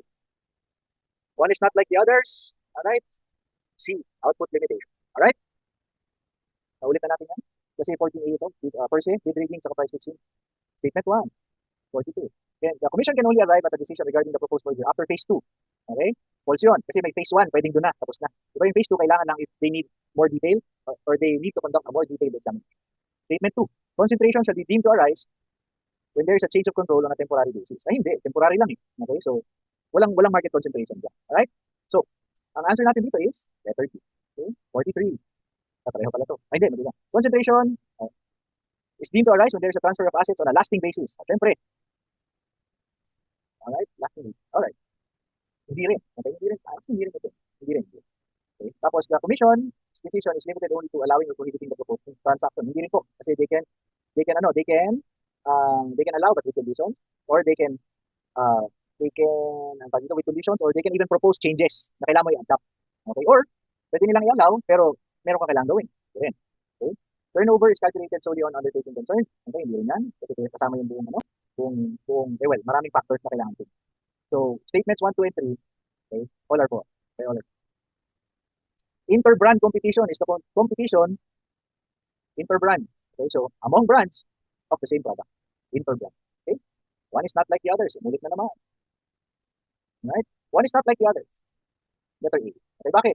Kasi ito pong tatlo, it has something to do with mergers. Okay? It has something to do with mergers. Yung kanilang, ano tawag dito? Yung kung kailan nagre-review ng mergers. Okay? So, pwedeng yung commission mismo ang magpa-review, pwedeng may complaint na nanggaling sa third party, or pwedeng may regulator na nagsabi, tingnan nyo naman ito.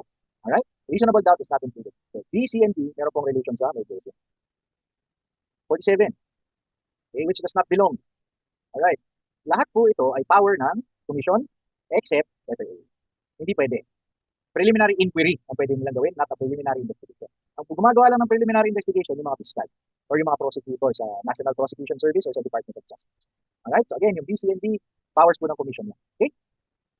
48. Final orders of the commission are appealable to the Court of Appeals. Alright? Final orders of the commission are available to the court of appeals. 49.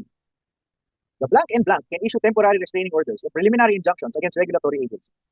Siyempre, Supreme Court and Court of Appeals. Alright? Next, the PCC. Okay, will allow a maximum of blank, okay, beneficiary of immunity from suit, and blank, beneficiary reduction of fines for each reported violation of 14A and 14B. Remember yung 14A and 14B, criminal po yun. Okay? Criminal po yan. So, immunity from suit, reduction of fines, 1. 1 each. 1 immunity, 1 reduction. Bakit? Kasi remember, 14A and 14B, these are criminal in me. Okay? Treble fines are imposed if the violation involves trade or movement of blank as defined by the Price Act. Ano yan? Basic necessities. Kapag yan ang pinakialaman mo, okay, pag yan ang pinakialaman mo, treble. Pag treble po, triple yun. Okay, treble means triple. Alright? Next. 52. Non-adversarial remedies may be availed of in administrative, okay, or criminal action has been, when an administrative has been instituted. False yan. Okay, hindi pwede. Okay, hindi pwede kasi instituted na. Wala na. Cartel leaders, originators, or anyone who coerced another party to participate in or remain in a cartel. Yung cartel po, ano yan? Parang monopoly, pero marami kayo. Okay, so instead na isa lang, marami kayo, nag-agree kayo kung paano gagawin. Okay, kinokontrol nyo yung market independently of the factors. So, maybe may avail of the benefit of immunity from suit. Hindi. Kasi siyempre, ikaw nga yung leader eh. Hindi pwede yun. Kasi you are the most guilty. Alright? Next. So, false yan ha. Next. Fines imposed on trade organizations may be collected only from the officers. Ay, hindi. Okay, hindi. Pwedeng dun sa organization itself. Alright? So, 1, 2, and 3, they are all fines. Oops. Okay? Letter B. 53. Permissible price differentials are inherently anti-competitive.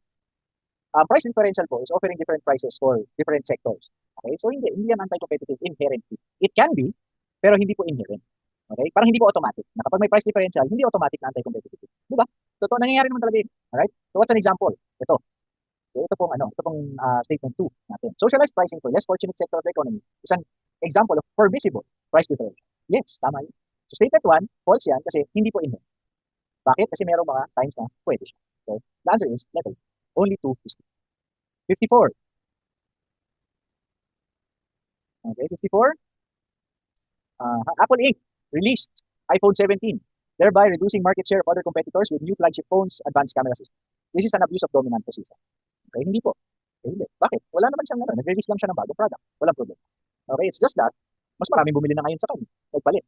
Okay, no problem. Again ha, being dominant is not by itself prohibited. Next, Microsoft Office 2025, okay, which contains new patented software features. Other software developers are prohibited from duplicating. Ay, hindi. Bakit? Kasi di ba remember, may patent eh. If may patent ka, di ba, that's essentially the law granting you a monopoly. Bawal talaga nilang gawin. Bawal talaga nilang gayahin. Alright? So remember kapag ka superior business acumen or superior product, okay lang na ito mangyari. Ito naman, kapag ka legally allowed yung quote-unquote monopoly, hindi no problem. So, the answer here is letter B. Both statements are not true. Bakit? This is not an abuse. Statement 2, not an abuse. Okay? Next. Fruit juice. Philippines' leading producer of pineapple juice. It operates a factory in Negros where it purchases 90% of the pineapple output of the farmers. The market rate for pineapples is 150 per kilo. The Dubus fruit juice is bargaining with the farmers in their cooperatives. Alright? Now, this is abuse, guys. Alright? Kasi alam yung market rate, tapos nagbabargain. Di ba pag nagbabargain, tumatawad ka. Okay, tumatawad ka. So, ibig sabihin, ang nangyari dito, it purchases 90%. Okay? So, ano nangyari? Ikaw lang yung, kapag hindi ka bumili sa kanila, what will happen? Hindi na nila mabenta yan. Alright? So, gusto mo, market price is 150, ngayon gusto mo, babaan. Alam mo kasi, na kapag hindi ka bumili sa kanila, well, kanino nila ibebenta yan ngayon? Diba? So, you are dominant because you are, diba? Tayo mo yung relevant market mo, diba? So, yung relevant product market mo dito is the pineapple. Tapos, yung relevant geographic market mo is Negros Occidental. Now, you have at least 50%, diba? Kasi 90 nga yung sa'yo. So, dominant ka. Alright? And you are trying to bargain with the farmer. Okay? Alam mo yung market rate, 150, gusto mong bilhin ng essentially mas mura. That is an abuse of dominant position. Alright? Okay. So, next is insurance. Okay? The essence of an insurance contract is, of course, letter A. Kasi diba, it is a contract of indemnity. Alright? So, papalitan lang yung nawala or yung nasira or yung liability. Okay? Indemnification. Next, an insurance contract is described as uberi may fides contract, which means that, okay, Pagka nakita mo yan, that means it is utmost good faith. Okay? So it requires good faith not only from the person trying to get insurance, but it also requires good faith from the other side, yung from the insurer din. Pareho kayo. Alright? So again, pag nakita mo yung Ubuere May Fides na yan, it means utmost good faith. Okay? And so the answer here is letter C. Okay? Next. Is a contract of suretyship an insurance contract? So the answer here is letter C. It is generally not considered kasi di ba meron kayong ganyan sa civil code nyo pa lang eh. But it will be considered as insurance or an insurance contract when the surety is doing business as when the surety is doing insurance business. Okay? So kailangan yan yung negosyo niya. So bago siya ma-consider as an insurance contract. All right? So again, generally no unless the surety is doing an insurance business. Number 4. It is essentially a single insurance contract which provides coverage for many individuals. One contract for many individuals. So, pwede mo na i-context clues yan, pero that is group life. Okay, normally yan yung makukuha mo or yan yung binibigay kapag employed ka. Merong master policy, tapos all the employees are covered, nagiging group life. Okay? Okay. Micro. Okay, ito yung medyo ano na lang, definition of terms kasi dinagdag lang nila ito eh. So microinsurance is, yan, huwag kayo papaloko ha, hindi ito, mas lalong hindi yung microorganism. It is essentially targeted towards yung our less fortunate brothers and sisters. Okay? Kasi syempre, insurance is an essential tool for everybody. Okay? Pero syempre, minsan, yung barrier dyan or yung limitation is mahal kasi siya.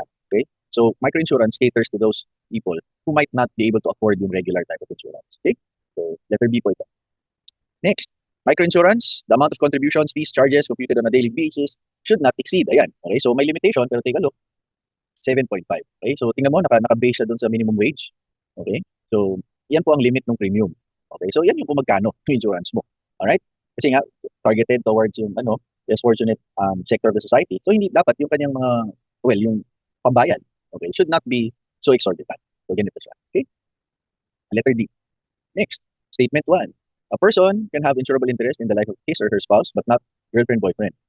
Okay? True yan. Okay? True. Remember, may listahan lang tayo. Ito po, hindi kasali ito. Okay? Wala kang insurable interest dyan. Sa mata ng batas, guys, yung inyong partner ito. Okay, kasi medyo luma na itong question, okay? So inyong partner, yung significant other nyo, unless kayo ay legally married, wala kang insurable interest doon. Okay? Unless may utang yun sa'yo, pero iba namang usapan yan, di ba? Alright? Now, so ito ay true.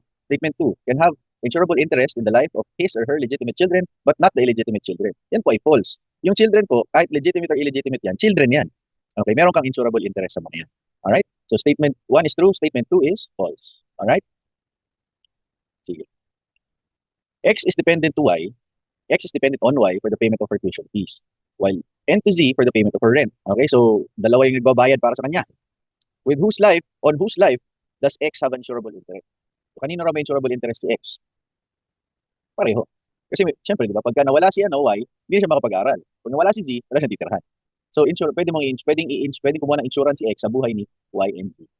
Next. Is consent of the person whose life is insured for the perfection of the contract of insurance. Okay? Sino raw yung i-insure mo yung buhay? Okay? Kasi di ba, remember, yung insurance policy, yung insurance, pwede mo kunin sa buhay mo or pwede sa buhay ng iba. As long as may insurable interest ka sa mga buhay na yun. Alright? Now, required ba yung consent nila? No. Okay, hindi. Okay? Hindi required yung consent nila. Okay? So, even without their consent, valid po yung insurance policy. Kasi remember, ikaw yung kausap ng insurance contract, insurance company, hindi naman yung mga yun. Alright? And besides, gusto mo nga mabuhay sila, di ba? Alright? So, number 9, letter D ang sagot. Again, you do not need consent of the insured for the perfection of the insurance policy. Insurance interest in property may consist of the following, except, okay? So, ito po yung sa property, letter C ang sagot. Remember, ang common dyan, okay, anong common dyan? Existing dapat, existing interest. Inchoate, founded on existing interest. Contingent, dapat founded on existing interest. Alright? Dapat po, founded on or based on existing interest.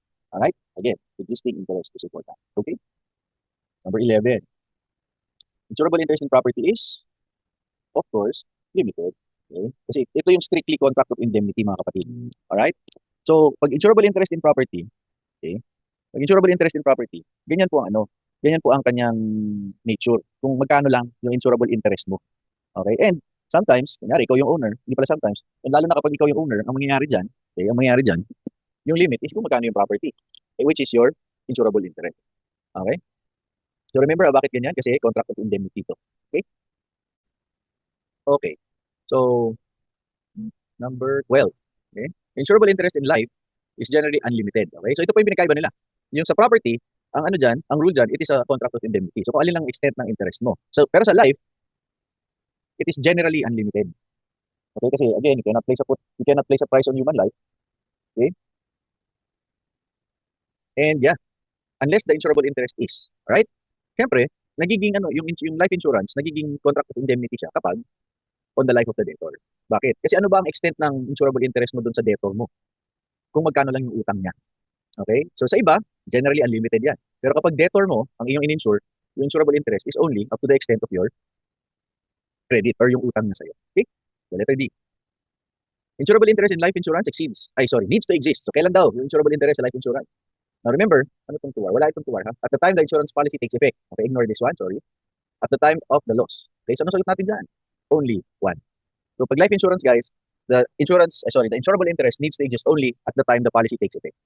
Alright? At the time the policy takes effect. Alright? Okay. Next, 14. Ito naman, property insurance. Needs to exist, kailan?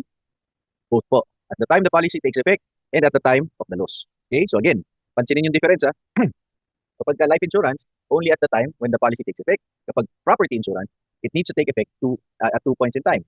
Pag take effect at saka pag occur ng loss. Okay? Next. On mortgage property, who has insurable interest? Mortgage property, ito yung sinangla mo, di ba? May real estate mortgage. So may mortgagor, mortgagee. So sino raw may insurable interest dyan? Okay? Both po. Yung nag-mortgage at saka yung nagpautang. Alright? Pareho ha. The mortgagor and the mortgagee both have insurable interest in the mortgage property. So, ano meaning nun? Pwede na lang ipa-insure pareho. Okay? Sige. It is the consideration paid by the insured. O, ano yan? Siyempre, premium. Okay, premium ha. Premium. Yan po yung consideration mo. Yan yung bayad sa insurance policy. Okay? Payment of premiums necessary. Okay, siyempre. Okay? Yes. Although some rulings of the Supreme Court say na consensual. Okay, consensual daw. Perfected ang insurance upon consent. Payment of the premium is required. Okay, payment of the premium is required para maging binding. And in fact, pwede mo ipa-cancel yung insurance pag hindi nagbayad ng premium yan. Okay? Yeah. So, it is required. Okay, it is required. Okay? 18. Neglect to communicate. So, siyempre, concealment ang tawag dyan. Okay? Which a party knows and ought to communicate. Okay? Concealment. Statement 1. Concealment needs to be intentional in order to entitle. Okay, false yan. False representation may be oral or written in order to entitle the injured party to rescind. Okay, only statement 2 is true. Yung concealment po, kahit unintentional yan. Okay, as long as syempre, subject to, yung tawag dito, of course, kailangan yung material yung kinonceal mo. Okay? So, concealment po, needs to be, even unintentional. Pwede kang magkaroon ng right to rescind. Okay? Pero syempre, depende kung ano yung kinonceal mo. Okay? Now, number 19, only statement 2 is true. So, ito lang. Okay? Okay, if the policy matures upon death, claims must be settled within. Okay? Letter D. So 60 days po, ingat ka lang kasi 60 days, kailangan mo muna mag-claim at saka patunayan mo na patay na. Alright? So doon lang po magsimula yung 60 days ha. Kailangan yung kompleto ang dokumento. Alright? So hindi lang siya basta 60 days. Alright? So 60 days presentation of the claim and filing of proof of death. Okay? So letter D. 21. Ito, bonus round. Insurance code is a presidential decree and it is amended by a Republic Act. So ano yun? 612 at saka 1067. Alright? 10607. Again, Presidential Decree 612 and Republic Act 10607. Okay? So letter B. 21. The insurance code, ito guys, pag may mga ganito, anuhin mo na lang ha, para matandaan mo, kaya natin inuulit-ulit sometimes. Okay? Defines the contract of insurance as an agreement whereby one undertakes for a consideration to indemnify another against loss, damage, or liability arising from an unknown or contingent event. Okay? Yan yung definition ng insurance. Okay? Furthermore, it declares that a contract of suretyship shall be deemed an insurance contract only if made by a surety who or which as such is doing an insurance business. So ito yung rule kanina na mention natin. Yung contract of suretyship generally is not considered an insurance contract unless it is part of your business or it is your business. Alright? So, which according to the insurance codes includes making or proposing to make as insurer any insurance contract as well as. Okay? So ito yung mga examples kung ano yung meaning ng doing an insurance business. Okay? Yan yung examples ng doing an insurance business. So making or proposing, ganyan. Okay? As a vocation. So yan negosyo mo mismo, not merely incidental. So yan ang negosyo mo mismo. Alright? Next. Doing any kind of business including reinsurance, specifically recognized as constituting. Siyempre, specifically recognized na siya. Alright? Or doing or proposing to do any business in substance equivalent to the foregoing. Okay? So substance over form po ang tinitingnan. So which of the following is false? Siyempre, wala. Lahat po yan, doing insurance business. Okay? 23. The insurance code states, doing an insurance business or transacting an insurance business includes, okay, in substance, equivalent to any of the foregoing in a manner designed to evade. Okay? So ano yan? So yan, true yan. Okay, true yan. Ito, di ba again, nasabi natin, substantive reform tayo. So kung ano yung itsura niya, ang tinitingnan talaga is not really kung ano yung itsura niya, but what it really is. Ano yung substance? Hindi yung form lang, hindi yung forma, tinitingnan natin, hindi yung papel. Tinitingnan natin kung ano yung actual substance. Alright? Next, the fact that no profit is derived, okay, from the making of the insurance contracts, agreements, etc., shall not be deemed conclusive. Okay? True yan. Okay? Kahit walang profit po, okay, hindi ibig sabihin nun na walang insurance business. Okay? Hindi porket walang profit na naganap, hindi ibig sabihin, hindi po automatic na walang insurance business na nangyari. Titingnan pa rin yung, again, yung substance. Alright? And statement 3, the fact that no separate or direct consideration is received shall be deemed conclusive to show. Ay, hindi. Alright? Hindi. Dapat po, shall not be deemed. Okay? Shall not be deemed conclusive. Okay? So, ito pong statement 3, false ito. Alright? Again, bakit ganon? Yung substance po ang tinitingnan. Hindi lang po yung form, hindi lang po yung outward na signs na tinitingnan dito, hindi lang yung ginagawa nyo. Basta, kailangan makita, kailangan maintindihan kung ano yung substance ng transaction. Okay? So, the answer here is letter B. Which one is false? Only one. Ano yung statement na false? Ito pong statement. Kasi dapat, shall not be deemed conclusive. Okay? 24. Insurance contract is one which requires as its elements that the insured possesses insurable interest and is subject to risk of loss upon the happening of a designated peril. Of course, diba? Alam natin yan. Furthermore, it also requires, one, that the insurer assume the loss, assume the risk of loss. Siyempre, kasi kapag hindi niya in-assume, wala. Okay, hindi siya pwede maging subject doon. Okay? 2, assumption of risk is part of a general scheme. Alright? So dapat, part yan ng negosyo niya. And statement 3, insured pays a premium, which is his rateable contribution to the general fund. Okay, true din yan. Now, 1, 2, and 3, true po lahat. So which are false? None. Okay, lahat po yan. 25. An insurance contract is a risk distributing device.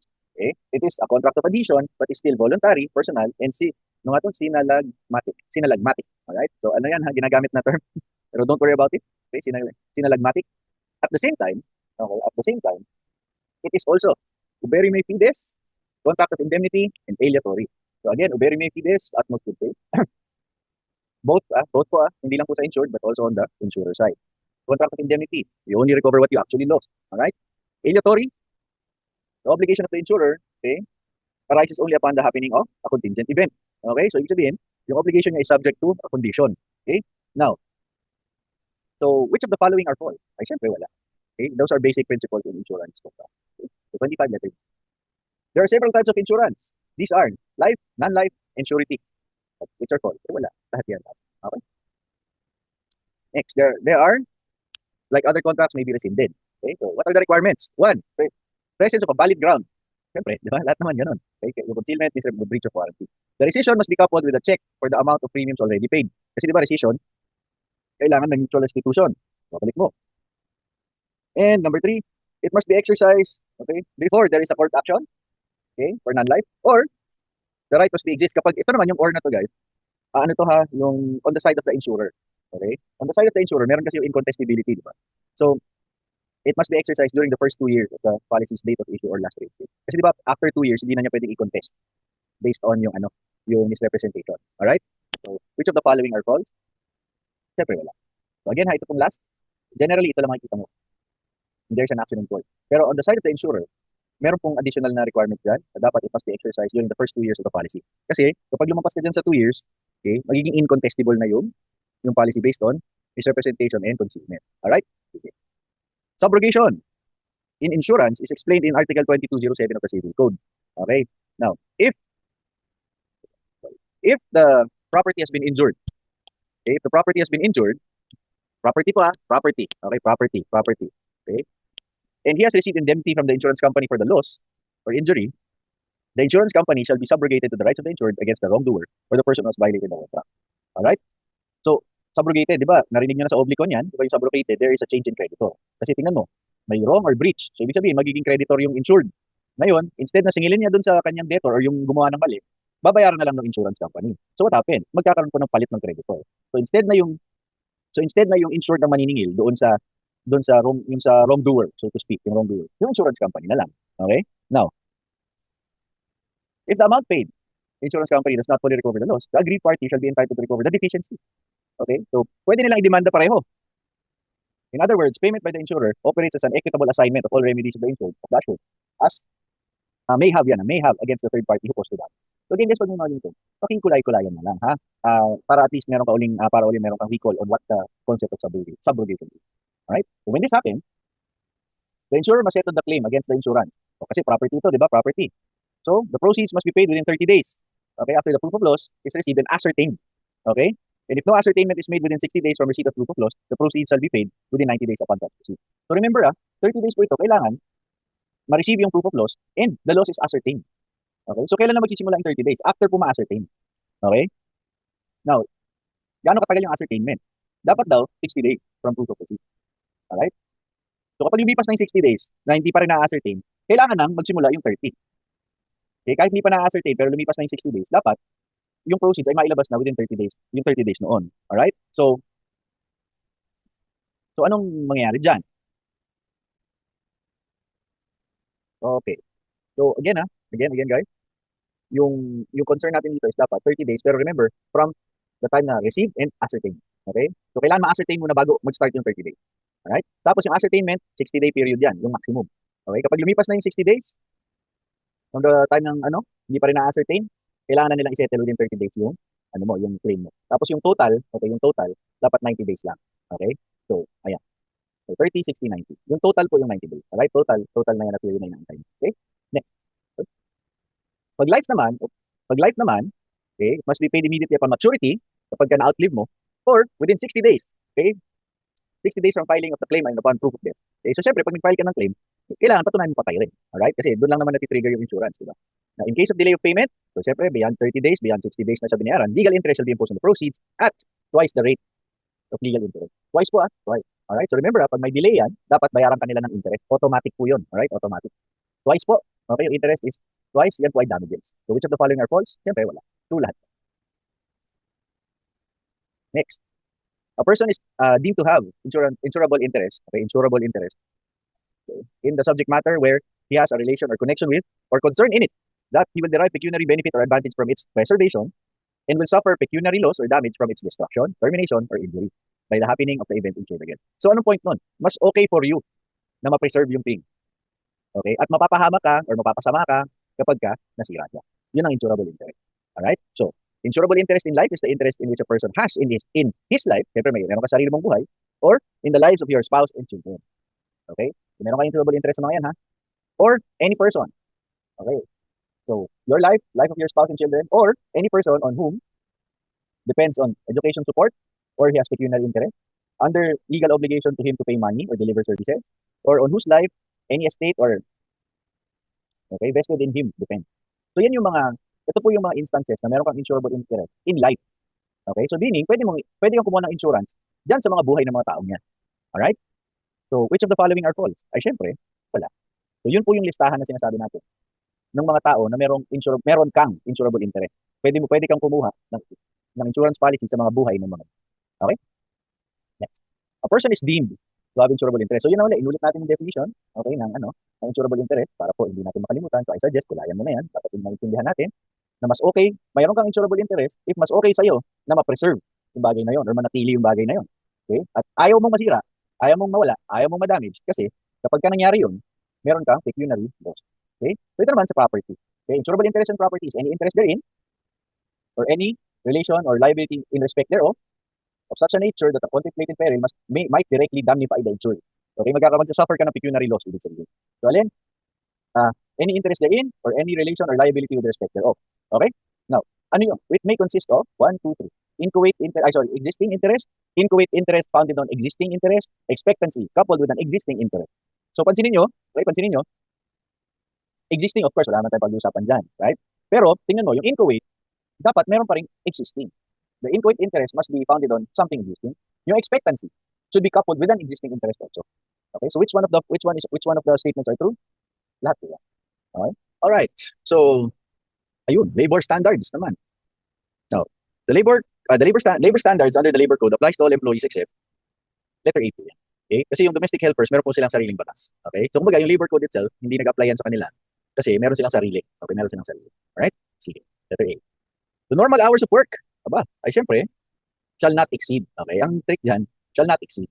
Okay? Pero, syempre, again, Kung ang question is, pwede ka bang mapilitan magtrabaho more than 8 hours? Oo, pwede. Yun nga lang, babayaran na yung excess. Pero the normal hours of work shall not exceed 8 hours. How long is the required time off for employees' regular meals? Okay? Yung regular meals natin, 60 minutes at least. Alright? Regular meals. So, kailangan yan ibigay sa'yo. Okay? Para, siyempre, tao ka eh. Kailangan mo rin kumain. Diba? Okay? Sige. Next. An employee takes a coffee break for 15 minutes. Is that coffee break considered part of employees' work hours? Okay? Or hours work? Okay, ito yung short breaks. Kasama ba siya dun sa trabaho or considered bang nakaano ka? Parang kulang yung time mo. Pag ito po, yes. Rest periods of short duration during the working hours shall be counted. So it is as if nagtatrabaho ka niyan.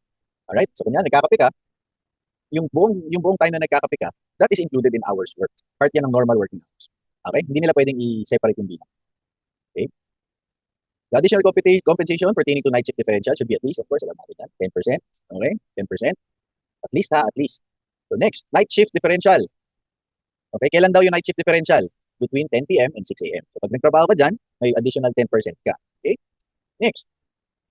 Additional compensation for work performed beyond 8 hours on a regular working day should be at least.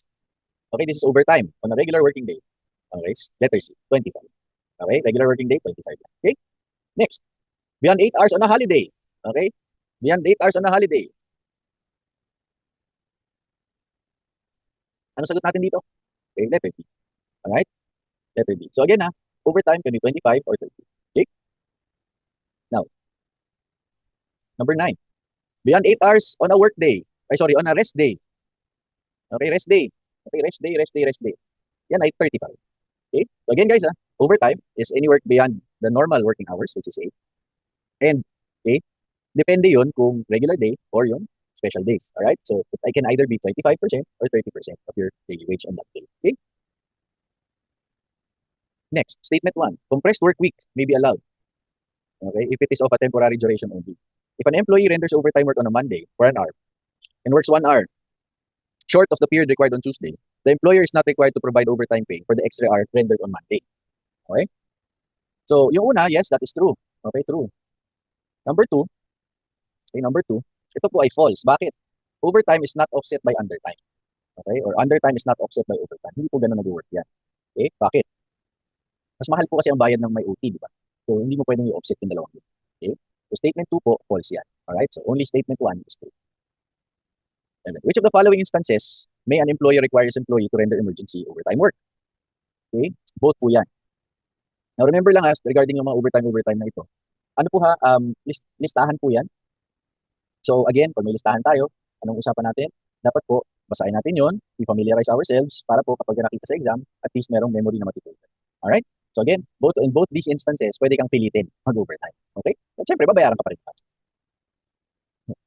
Any employee required to render emergency overtime work, okay? Syempre, letter C. Pinilit ka na nga. Okay, syempre, babayaran pa rin ng overtime premium dyan. Okay? So, babayad na 25 or 30% in addition, depende kung anong araw yun. Okay? Sige. Letter C. 13. Which of the following is true regarding the mandated weekly rest day? Okay? Weekly rest day. Kailan daw yung weekly rest day? That is letter B. Okay? For every 5. For every 6 po Okay, for every 6 po ito. Huwag po natin huwag mo napansinin yung yung 6. Okay, letter B for every 6 consecutive normal work days. The rest period should not be less than 24 hours. Okay? Yung 24 hours na po yan, consecutive hours po dapat yan. Alright? So letter B po ang sagot. For every 6, okay, for every 6 consecutive normal work days, the rest period should not be less than 24 hours. That's number 3. Letter B. 14.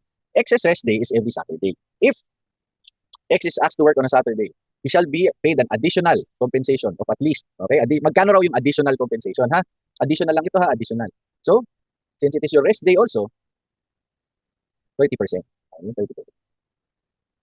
Okay, next.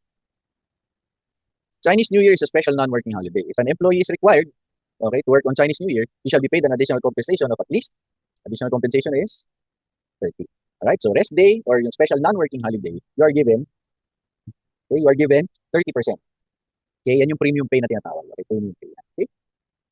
Rizal Day is a regular holiday. If an employee is required to work during Chinese New Year, but Chinese New Year na naman. Okay? If Rizal Day. If the employee is required to work during Rizal Day, okay, wag po Chinese New Year, okay? Rizal Day yan. Sorry. If the employee is required to work during Rizal Day, he shall be paid an additional compensation of at least 100%. Okay, additional. So, ibig sabihin, meron kang regular na nagtrabaho ka, plus 100. Okay?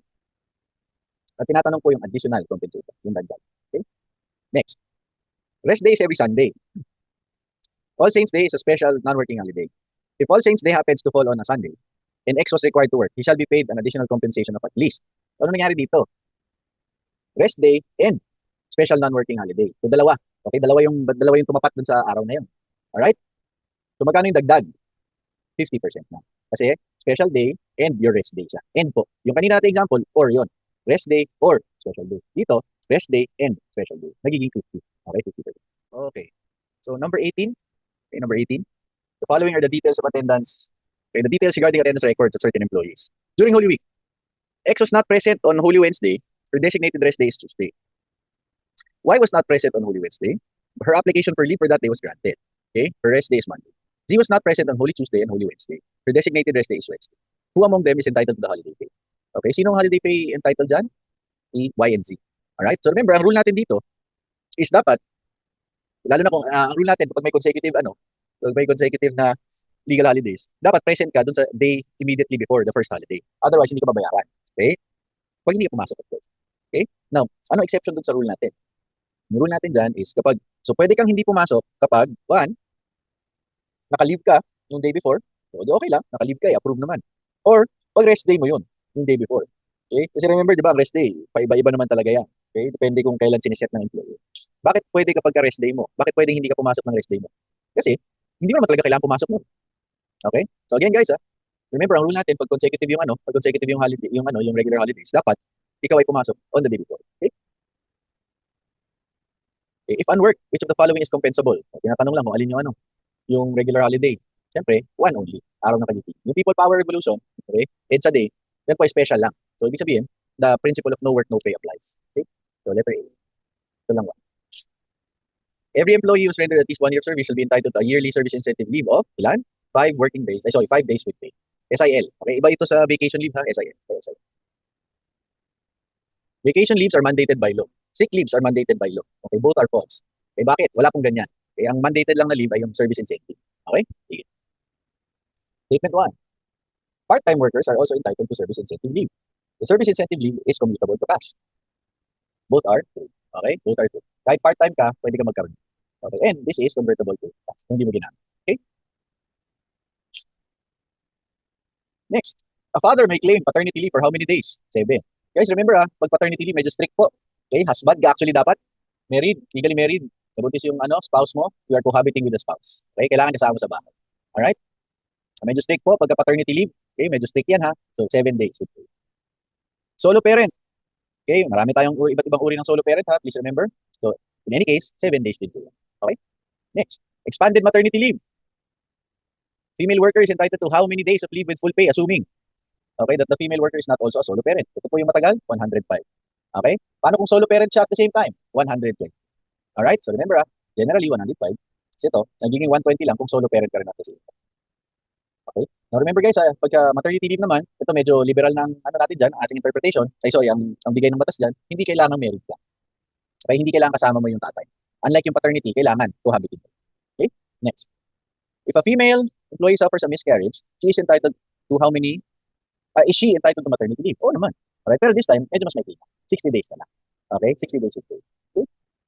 Next. At any time during the application of any protection order, investigation, okay, ito yung VAUSI. Ito yung VAUSI leave po ito, VAUSI. Alright? Shall be entitled to how many days? 10 days. VAUSI leave po ito. Yung violence against women and children. Okay, so again application, any protection order, investigation, prosecution, or trial, okay, you are entitled to a leave of 10 days. Okay? These are items of expense necessary for the laborers and his family's existence and subsistence. It is part of the wage and it is deductible from it. It is called facilities. Okay? So ano yan? Ibig sabihin lang, kasama siya sa wage mo. So fair value. Okay? Fair value. Pero, dinideduct na. Yung kumbaga, binibigay ito ng employer. Pero ang treatment is, kasama siya sa sweldo mo. Okay? Bakit? Ngayon, ito kasi mga bagay na ito, ay bibilhin mo rin naman. Kasi nga, necessary for your existence. So anong nangyari? Binibigay na ng employer, pero it is part of your compensation. Okay, dinideduct na lang. Okay? Sige. So, basta tandaan mo lang, kapag ganito, necessary for your existence and subsistence, it is called facility. And it is part of the wage. Okay? Part po ng sweldo. Now, 13th month pay is payable. Siyempre, not later than December 24. Siyempre, bakit ganyan? Para magamit mo pa. Okay? Para ma-enjoy mo during the holiday break. Okay? The concept simply means that if there is no work performed on the employee, there can be no wage or pay unless the laborer was able, willing, or ready to work, was prevented by management, or was illegally locked out, suspended, or dismissed. Okay? Anong principle daw yan? Ito yung no work, no pay. A fair day's wage for a fair day's labor. Okay? So, yan yung no work, no pay na sinasabi. Alright? So, remember no work, no pay ang anong ating principle. So, kailan lang nagkakaroon ng sweldo na hindi ka nagtrabaho? Doon po sa mga holidays or mga holidays or ito, yung mga illegal termination na ito. Willing and ready to work was prevented by management. Ano ibig sabihin doon? Constructive dismissal or illegally locked out. Yung locked out kasi yung opposite ng strike or illegally suspended or dismissed. Or illegal dismissal, siyempre, saka illegal yung suspension mo. Yan ay hindi nag-apply dyan yung no work, no pay. Kasi the reason why hindi ka nakapagtrabaho is because pinigilan ka na walang dahilan. Unjustified yung pagpigil sa'yo. Alright? So again ito pong fair day's wage or fair day's labor, ang ibig sabihin yan, yung no work. A bonus round. Okay? Presidential decree number daw yung labor code. Okay? 442. Okay, 442. Presidential decree po PB 442 as amended. The provisions of Book Title 1, Book 3 of the Labor Code shall apply to employees in all establishments and undertakings, whether for profit or not. But not to. Saan daw hindi nag-apply? Okay, ito yung labor standards. So, kanino hindi nag-apply? Which of the following are false? Alright? None. None are false, ibig sabihin all are true. So, hindi po nag-apply yung ating labor code on labor standards dito sa Amerika. Government employees, siyempre kasi may sariling patakaran yan. Managerial employees, hindi ka na kasi part ng rank and file, so wala na. Domestic helpers, hindi nag-apply yung labor code pero may sarili kasi sila. Okay, may sariling batas po yung mga domestic helper. Yan po yung mga kasambahay, batas kasambahay. Okay? Meron sila sarili. Now, according to Title 1, Book 3, the normal, ito. Pag may mga ganito po, pakikulayan ha. Again, ito po yung nire-remind natin sa inyo. Ito rin yung principle kanina, pero nire-remind lang natin sa inyo ulit yung mga certain principles. Now, normal hours of work shall not exceed, diba? 8 hours a day. Hours work shall include all time during required to be on duty or at prescribed workplace, all the time the employee is offered or permitted to work. Okay? So, consider the following. It shall be the duty of the employer to give his employee not less than 60 minutes of time off. Ito yun, kakain ka. Not less than 60 minutes. So, syempre, pwede mas marami. Okay? Hindi nga lang pwede mas kapit. Every employee shall be paid a night shift differential of 10%. Okay, for each hour work between 10 p.m. and 6 a.m. Tama naman, di ba? 10%. Okay? Tapos, may be performed beyond 8 hours. Okay, is paid. Regular wage plus at least 25%. Yan yung regular overtime. 8 hours on a holiday or rest day shall be paid additional compensation, okay, equivalent to the rate of the first 8 hours on a holiday or rest day and at least 30%. Okay, so ano yun? So, tumataas po. Nasabi natin kanina. So, which one are true? Okay, o bakit none? Dapat po all. So, huwag niyo pong pansinin. Huwag niyo pansinin yan ha. Dapat C ang answer natin dyan. Okay? Which of the following, which are true? Dapat po C. All three of the statements. Okay, all three of the statements are true. Huwag niyo po pansinin yung answer. Huwag to ha. Huwag to. C, dapat na po. Okay? Next. Alright, so premium pay. Okay, premium pay. Mali po, dapat po total pay. Kasi regular and the premium pay. Yung premium pay po, yan yung sobra. Okay, yan yung 30%, yan yung 50%. Okay? Now, excuse me. So, kapag ka rest day, okay, work performed on a rest day or special non-working holiday, yan po ay okay, plus 30%. Okay, plus 30%. So, pwede mo na i-multiply yan ng tawag dito? Ng 130%, ang lalabas, 698.10. Okay? Or po, pag or. Okay, or is plus 30%. Ngayon, yung statement 2, on a rest day, which is also special non-working day. So, ano ibig sabihin nun? End. Okay, end po, end. So, rest day mo, end. Special non-working holiday. So, times 1.5. Kasi plus 50% na. Alright? So, again ha, please ignore po itong premium. Dapat regular and premium pay or total pay. So, magkano ang sweldo niya nung araw na yun? Okay? Yung premium pay po kasi, yan yung excess lang, yung sobra lang. Okay? So, statement 1, once again, plus 30%. So, it's 537 plus 30% of each. Ito naman, end po ito, rest day end, special non-working. So, ibig sabihin, plus 50%. So, you can multiply. Okay, ano yung kalahati nito? Okay, then add it, makuha mo 805.2. And lastly, work performed. Okay, work performed on a special working day. Walang sobra yun. Okay, ito lang. Okay?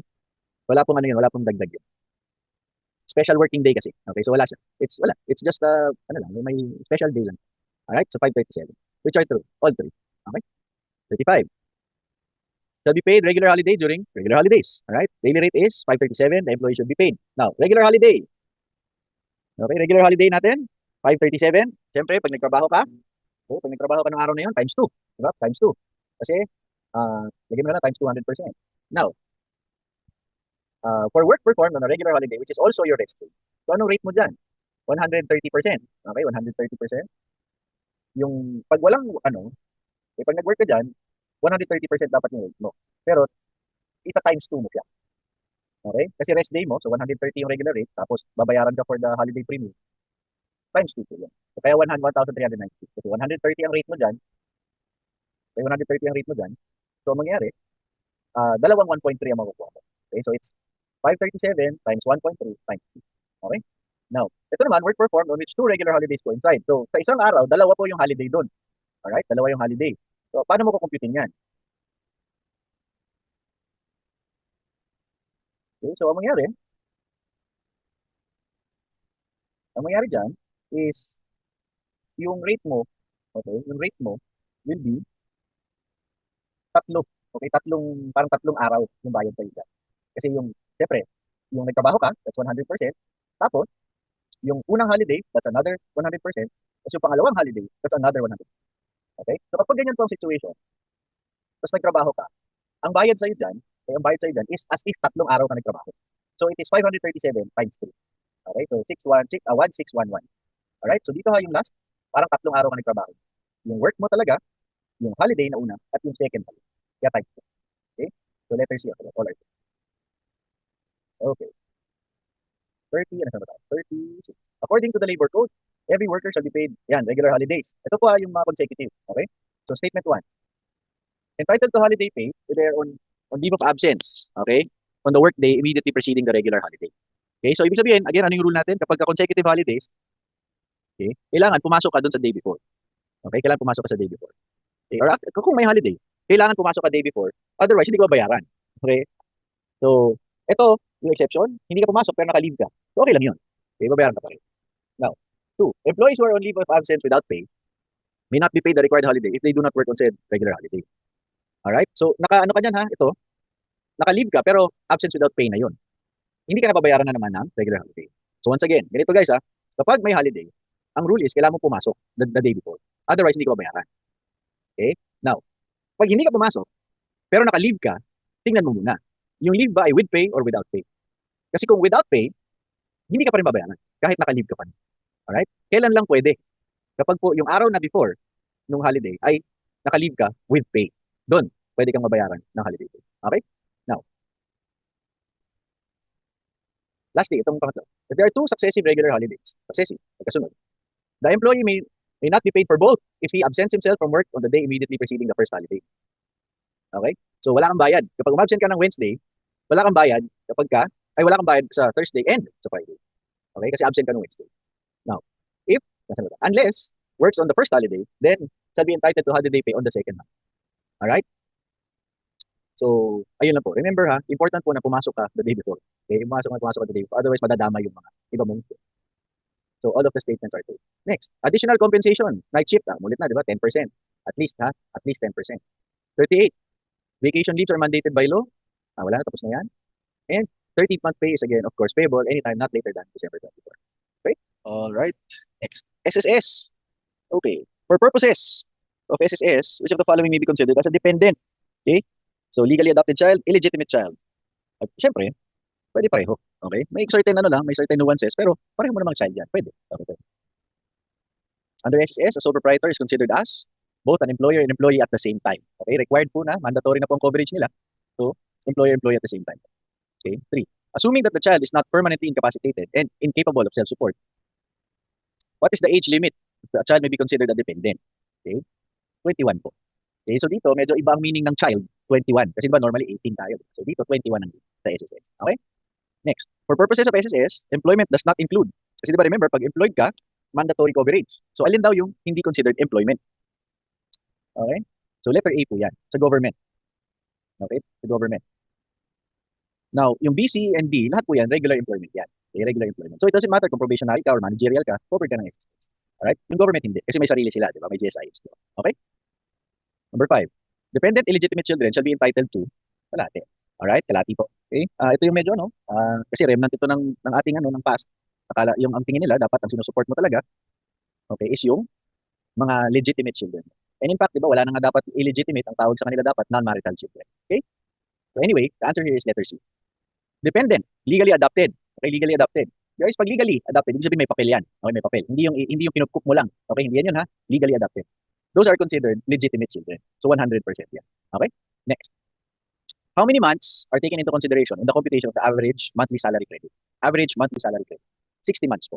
Okay? Pag kinocompute yung average monthly salary credit, 60 months. Okay? 60 months ang tinitingnan. Okay? Who among the following are compulsorily covered? So, sino ang compulsory coverage sa SSS? Alright?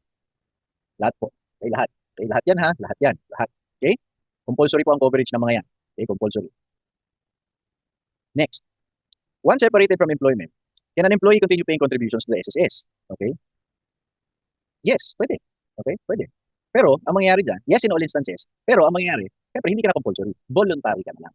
Okay, voluntary coverage ka na lang. Alright? Okay. B po ha, by the way, hindi po kailangan ng consent ng employer. Okay, bakit? Eh, syempre, separated ka na nga from employment. Wala ka ng connection doon. Okay? Yun nga lang, yung classification mo magiging voluntary ka lang. Okay? So next, members with 20 credited years of service are entitled to a minimum pension of, ito pa ay 2,400. Okay? Ito pa ay nasa batas lang. Okay? Minimum yan. Okay, minimum. Yan yung pinakamaliit na pwede mo makuha. Okay? On account of death of a person covered by SSS, may the dependents instead claim the pension.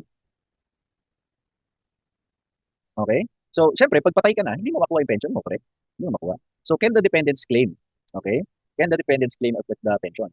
The answer here is yes. Okay? But only a maximum of 5 children. Okay? Divide sa kanila yan. Okay? So, kunyari, mas marami kang anak sa 5, hanggang doon lang sa 5.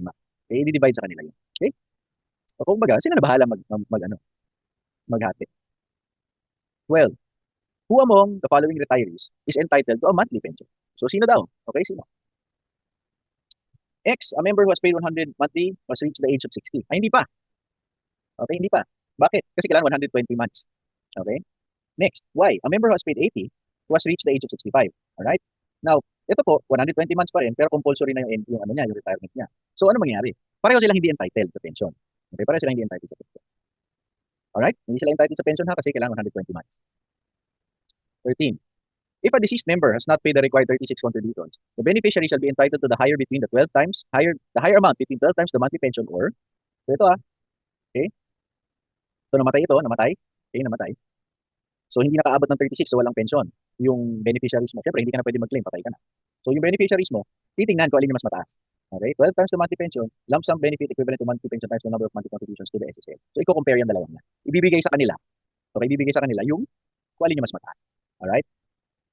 Again, anong situation dito? Okay? Siyempre, yung member patay na, hindi niya maklaim yung pension. Tapos, hindi siya eligible. Okay? Yung the beneficiaries, hindi eligible for the pension also kasi kulang yung contribution. Alright? So, titingnan, bibigyan ng lump sum yan kung magkano between ito, 12 times, and yung letter B. Okay? Which of the following is not considered a permanent total disability? Okay? So, again, permanent total disability. Meron namang listahan yun, di ba? Yan. Complete loss of hearing in both ears. Okay? Anong ibig sabihin yan? Kasi, ano yan? Permanent partial disability yan. Okay? Sige. Again, listahan lang po yan. Okay, listahan lang. Kailangan natin i-familiarize yung sarili na. 15. Compensable confinement shall be a minimum period of. Ito po yung hospital ka. Okay, kailangan nandun sa hospital. So, kailangan at least 3 days bago maging compensable. Meaning, bago maging obligation on the part of the SSS na bigyan ka. Okay, kailangan at least na-confine ka for at least 3 days. Statement 1. A female employee giving birth to an illegitimate child is not entitled to maternity leave. Okay, mali yun. Kasi it doesn't matter. Okay, it doesn't matter. Statement 2. Solo parent is entitled to an additional 15 unpaid maternity leave. Mali rin yan. Okay? Kapag ikaw ay may maternity leave, tapos solo parent ka pa, bibigyan ka ng 15 days additional paid maternity leave. So statement 1 is false kasi it doesn't matter what type of child. Tapos, statement 2, 15 days, dapat po paid yan. So, answer is letter B. Both statements are not true. Next. In order for a female worker in the private sector to be entitled to maternity leave, she should have paid at least how many months? Okay? Ilang months daw? 3 months lang po. Okay? 3 months contribution lang. Entitled ka na sa maternity leave. Alright? Next. 18. Can a female employee extend her maternity leave beyond the 105 days allowed by law? Yes. Okay? Pwede yan. Okay? Up to 30 days without pay. Ito namang 30 days guys, optional na lang doon sa female worker. Okay? Optional na lang ha. Tapos, yun nga lang, ang consequence niyan, unpaid na yun. Although, again, hindi naman ito pwedeng gamitin against you para sisantihin ka kasi bigay ito ng batas eh. Okay? Hindi ito pwedeng tanggihan. Alright? So again, 30 days without pay na yung extension. Next. A female employee suffers a miscarriage 10 days after the effectivity of her resignation. Is she entitled to the maternity leave benefits? Yes. Okay, ang limit po doon is 15 days. Alright? So, if within 15 days after termination, entitled ka pa rin sa maternity leave benefits. Okay, so ang assumption dito, syempre, buntis ka nung nasisante ka. Alright? So, once again, miscarriage, okay, ang limit niyan, 15 days. Okay? Remittances to SSS shall be made. Kailan daw? Okay, kailangan magre-remit ng SSS. Letter B, within 10 days of each calendar month. Right? Now, ano yan ha, yung sa next month mo yan hinuhulog. Okay, sa sunod, sa sunod. Kumbaga, maging liability mo na ngayon, then hihuhulog mo sa sunod. Okay? Now, okay, Republic Act, bonus round. So again guys, dati, ito yung luma, 1161, inamend ng 8282. Ngayon, wala na yan, binura na yan. Ano na? It's letter B, 11199. Okay, RA 1119. Okay? In the pursuit of the policy, emphasizing the value of work, save, invest, and prosper, the maximum profitability of investable funds and resources of the program shall be ensured through a culture of excellence in management grounded on effective, efficient policies employing internationally recognized best practices. Ganda pakinggan, di ba? Consider the following. Social security system is a body corporate created to carry out the mandate. Okay, yung SSS, oh, it's a body corporate. Yeah. Okay, SSS to be controlled and directed by the SSS Commission or the SS Commission. Okay, yung Social Security Commission, which is chaired by the Department of Finance. That's also true. The SSC, yung Social Security Commission, is composed of 9 persons, including the DOLE, serving in an ex officio capacity. Okay, ito wala, dagdag kaalaman na lang to just in case. So remember yung SSS, corporate body. So GOCC yan. Tapos yung nagpapaandar sa SSS, yung parang board of directors nila, ito po, yung Social Security Commission. Tapos yung Social Security Commission is composed of 9 persons. So all of the following are true. Okay, wala pong false dyan, totoo lahat yan. 23. According to SSS, ito po mga definition lang. Okay, mga definition of terms lang.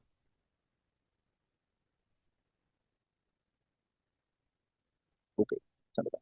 Okay, an employer is any person uses any kind of service, employment, except the government, political subdivisions, including corporations controlled by the government, provided that a self-employed person can either be employer, but not both at the same time. Mali yun. Okay, bakit? Tama yung unang part, pero ito, yung self-employed, hindi po either. Both talaga siya.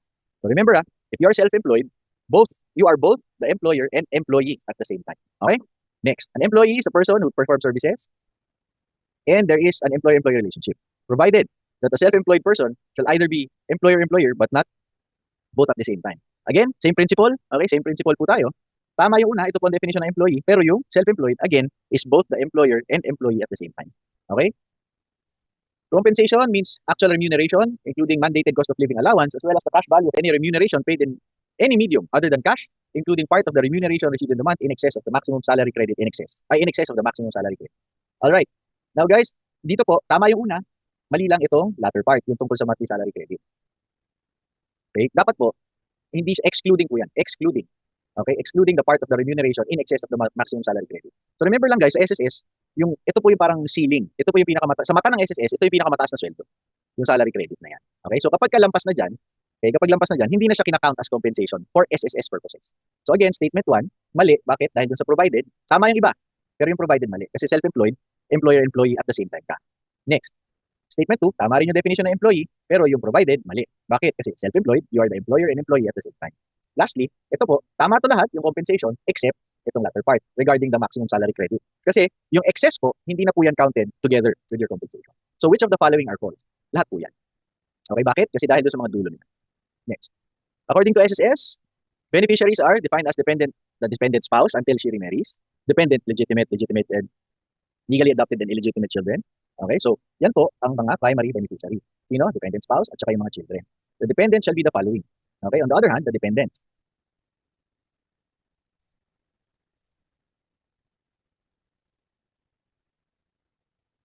Okay? So, ito. Now, remember, ito pong nasa una, beneficiary. Okay, sorry, beneficiary pala to. Magkaiba po yung beneficiary at dependent. Pero remember, as a general rule, the primary beneficiaries, okay, as a rule, para maging beneficiary ka, you need to be a dependent first. Okay? You need to be a dependent first bago ka maging beneficiary.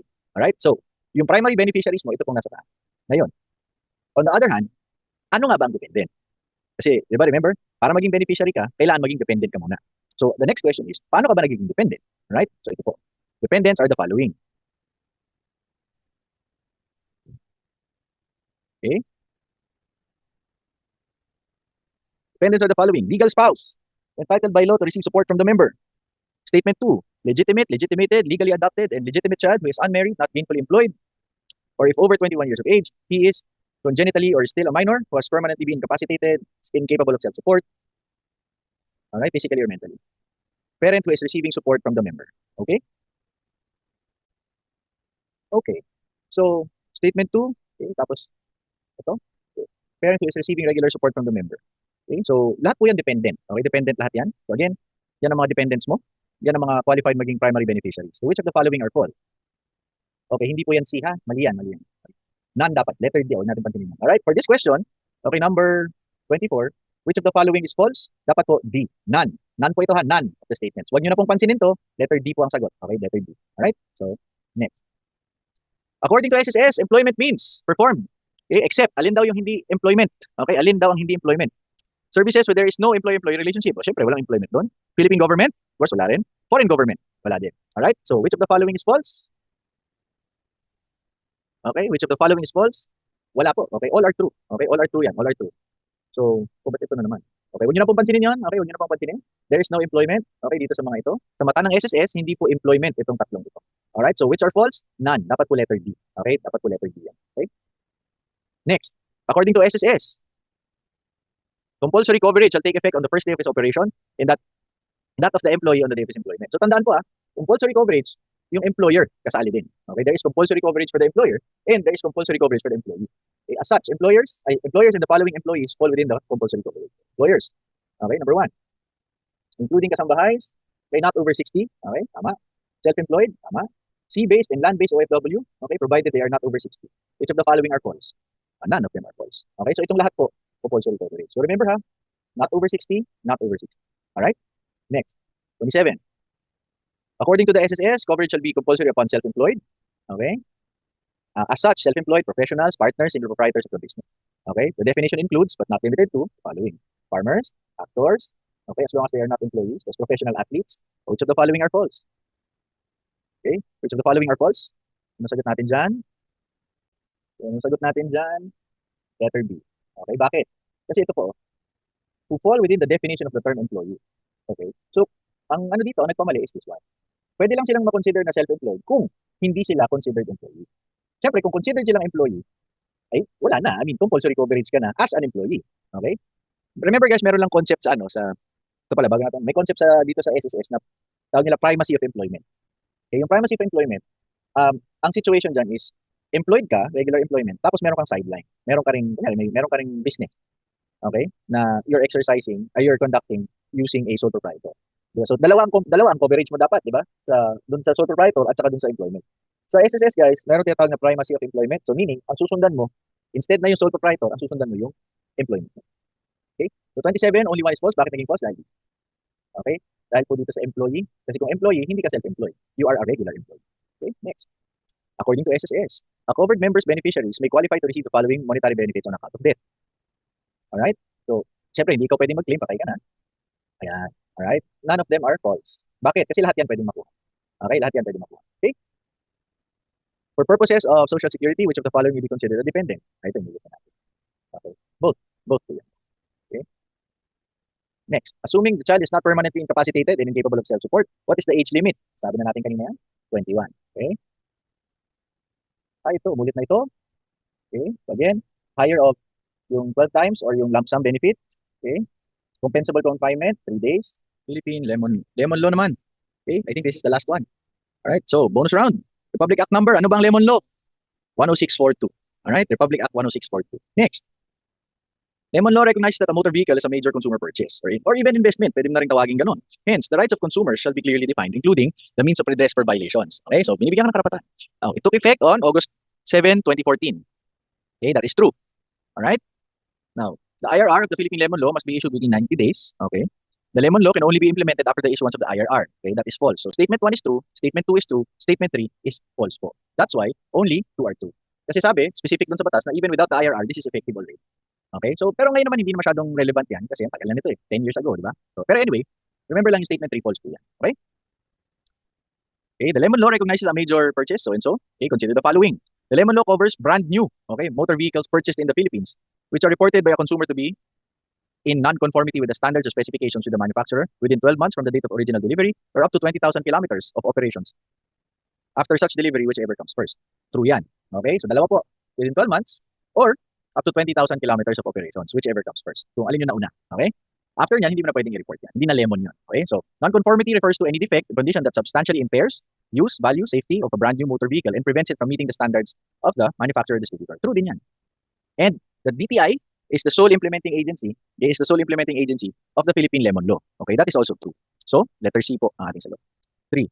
Okay? The Lemon Law covers brand new motor vehicles purchased in the Philippines which are reported by a consumer to be in non-conformity with the standards and specifications of the vehicle's manufacturer within 12 months. Okay, and yun ha, whichever comes first po. Tandaan ha, 12 months or 20,000 kilometers, whichever comes first. Okay, so when is a motor vehicle considered brand new? Okay,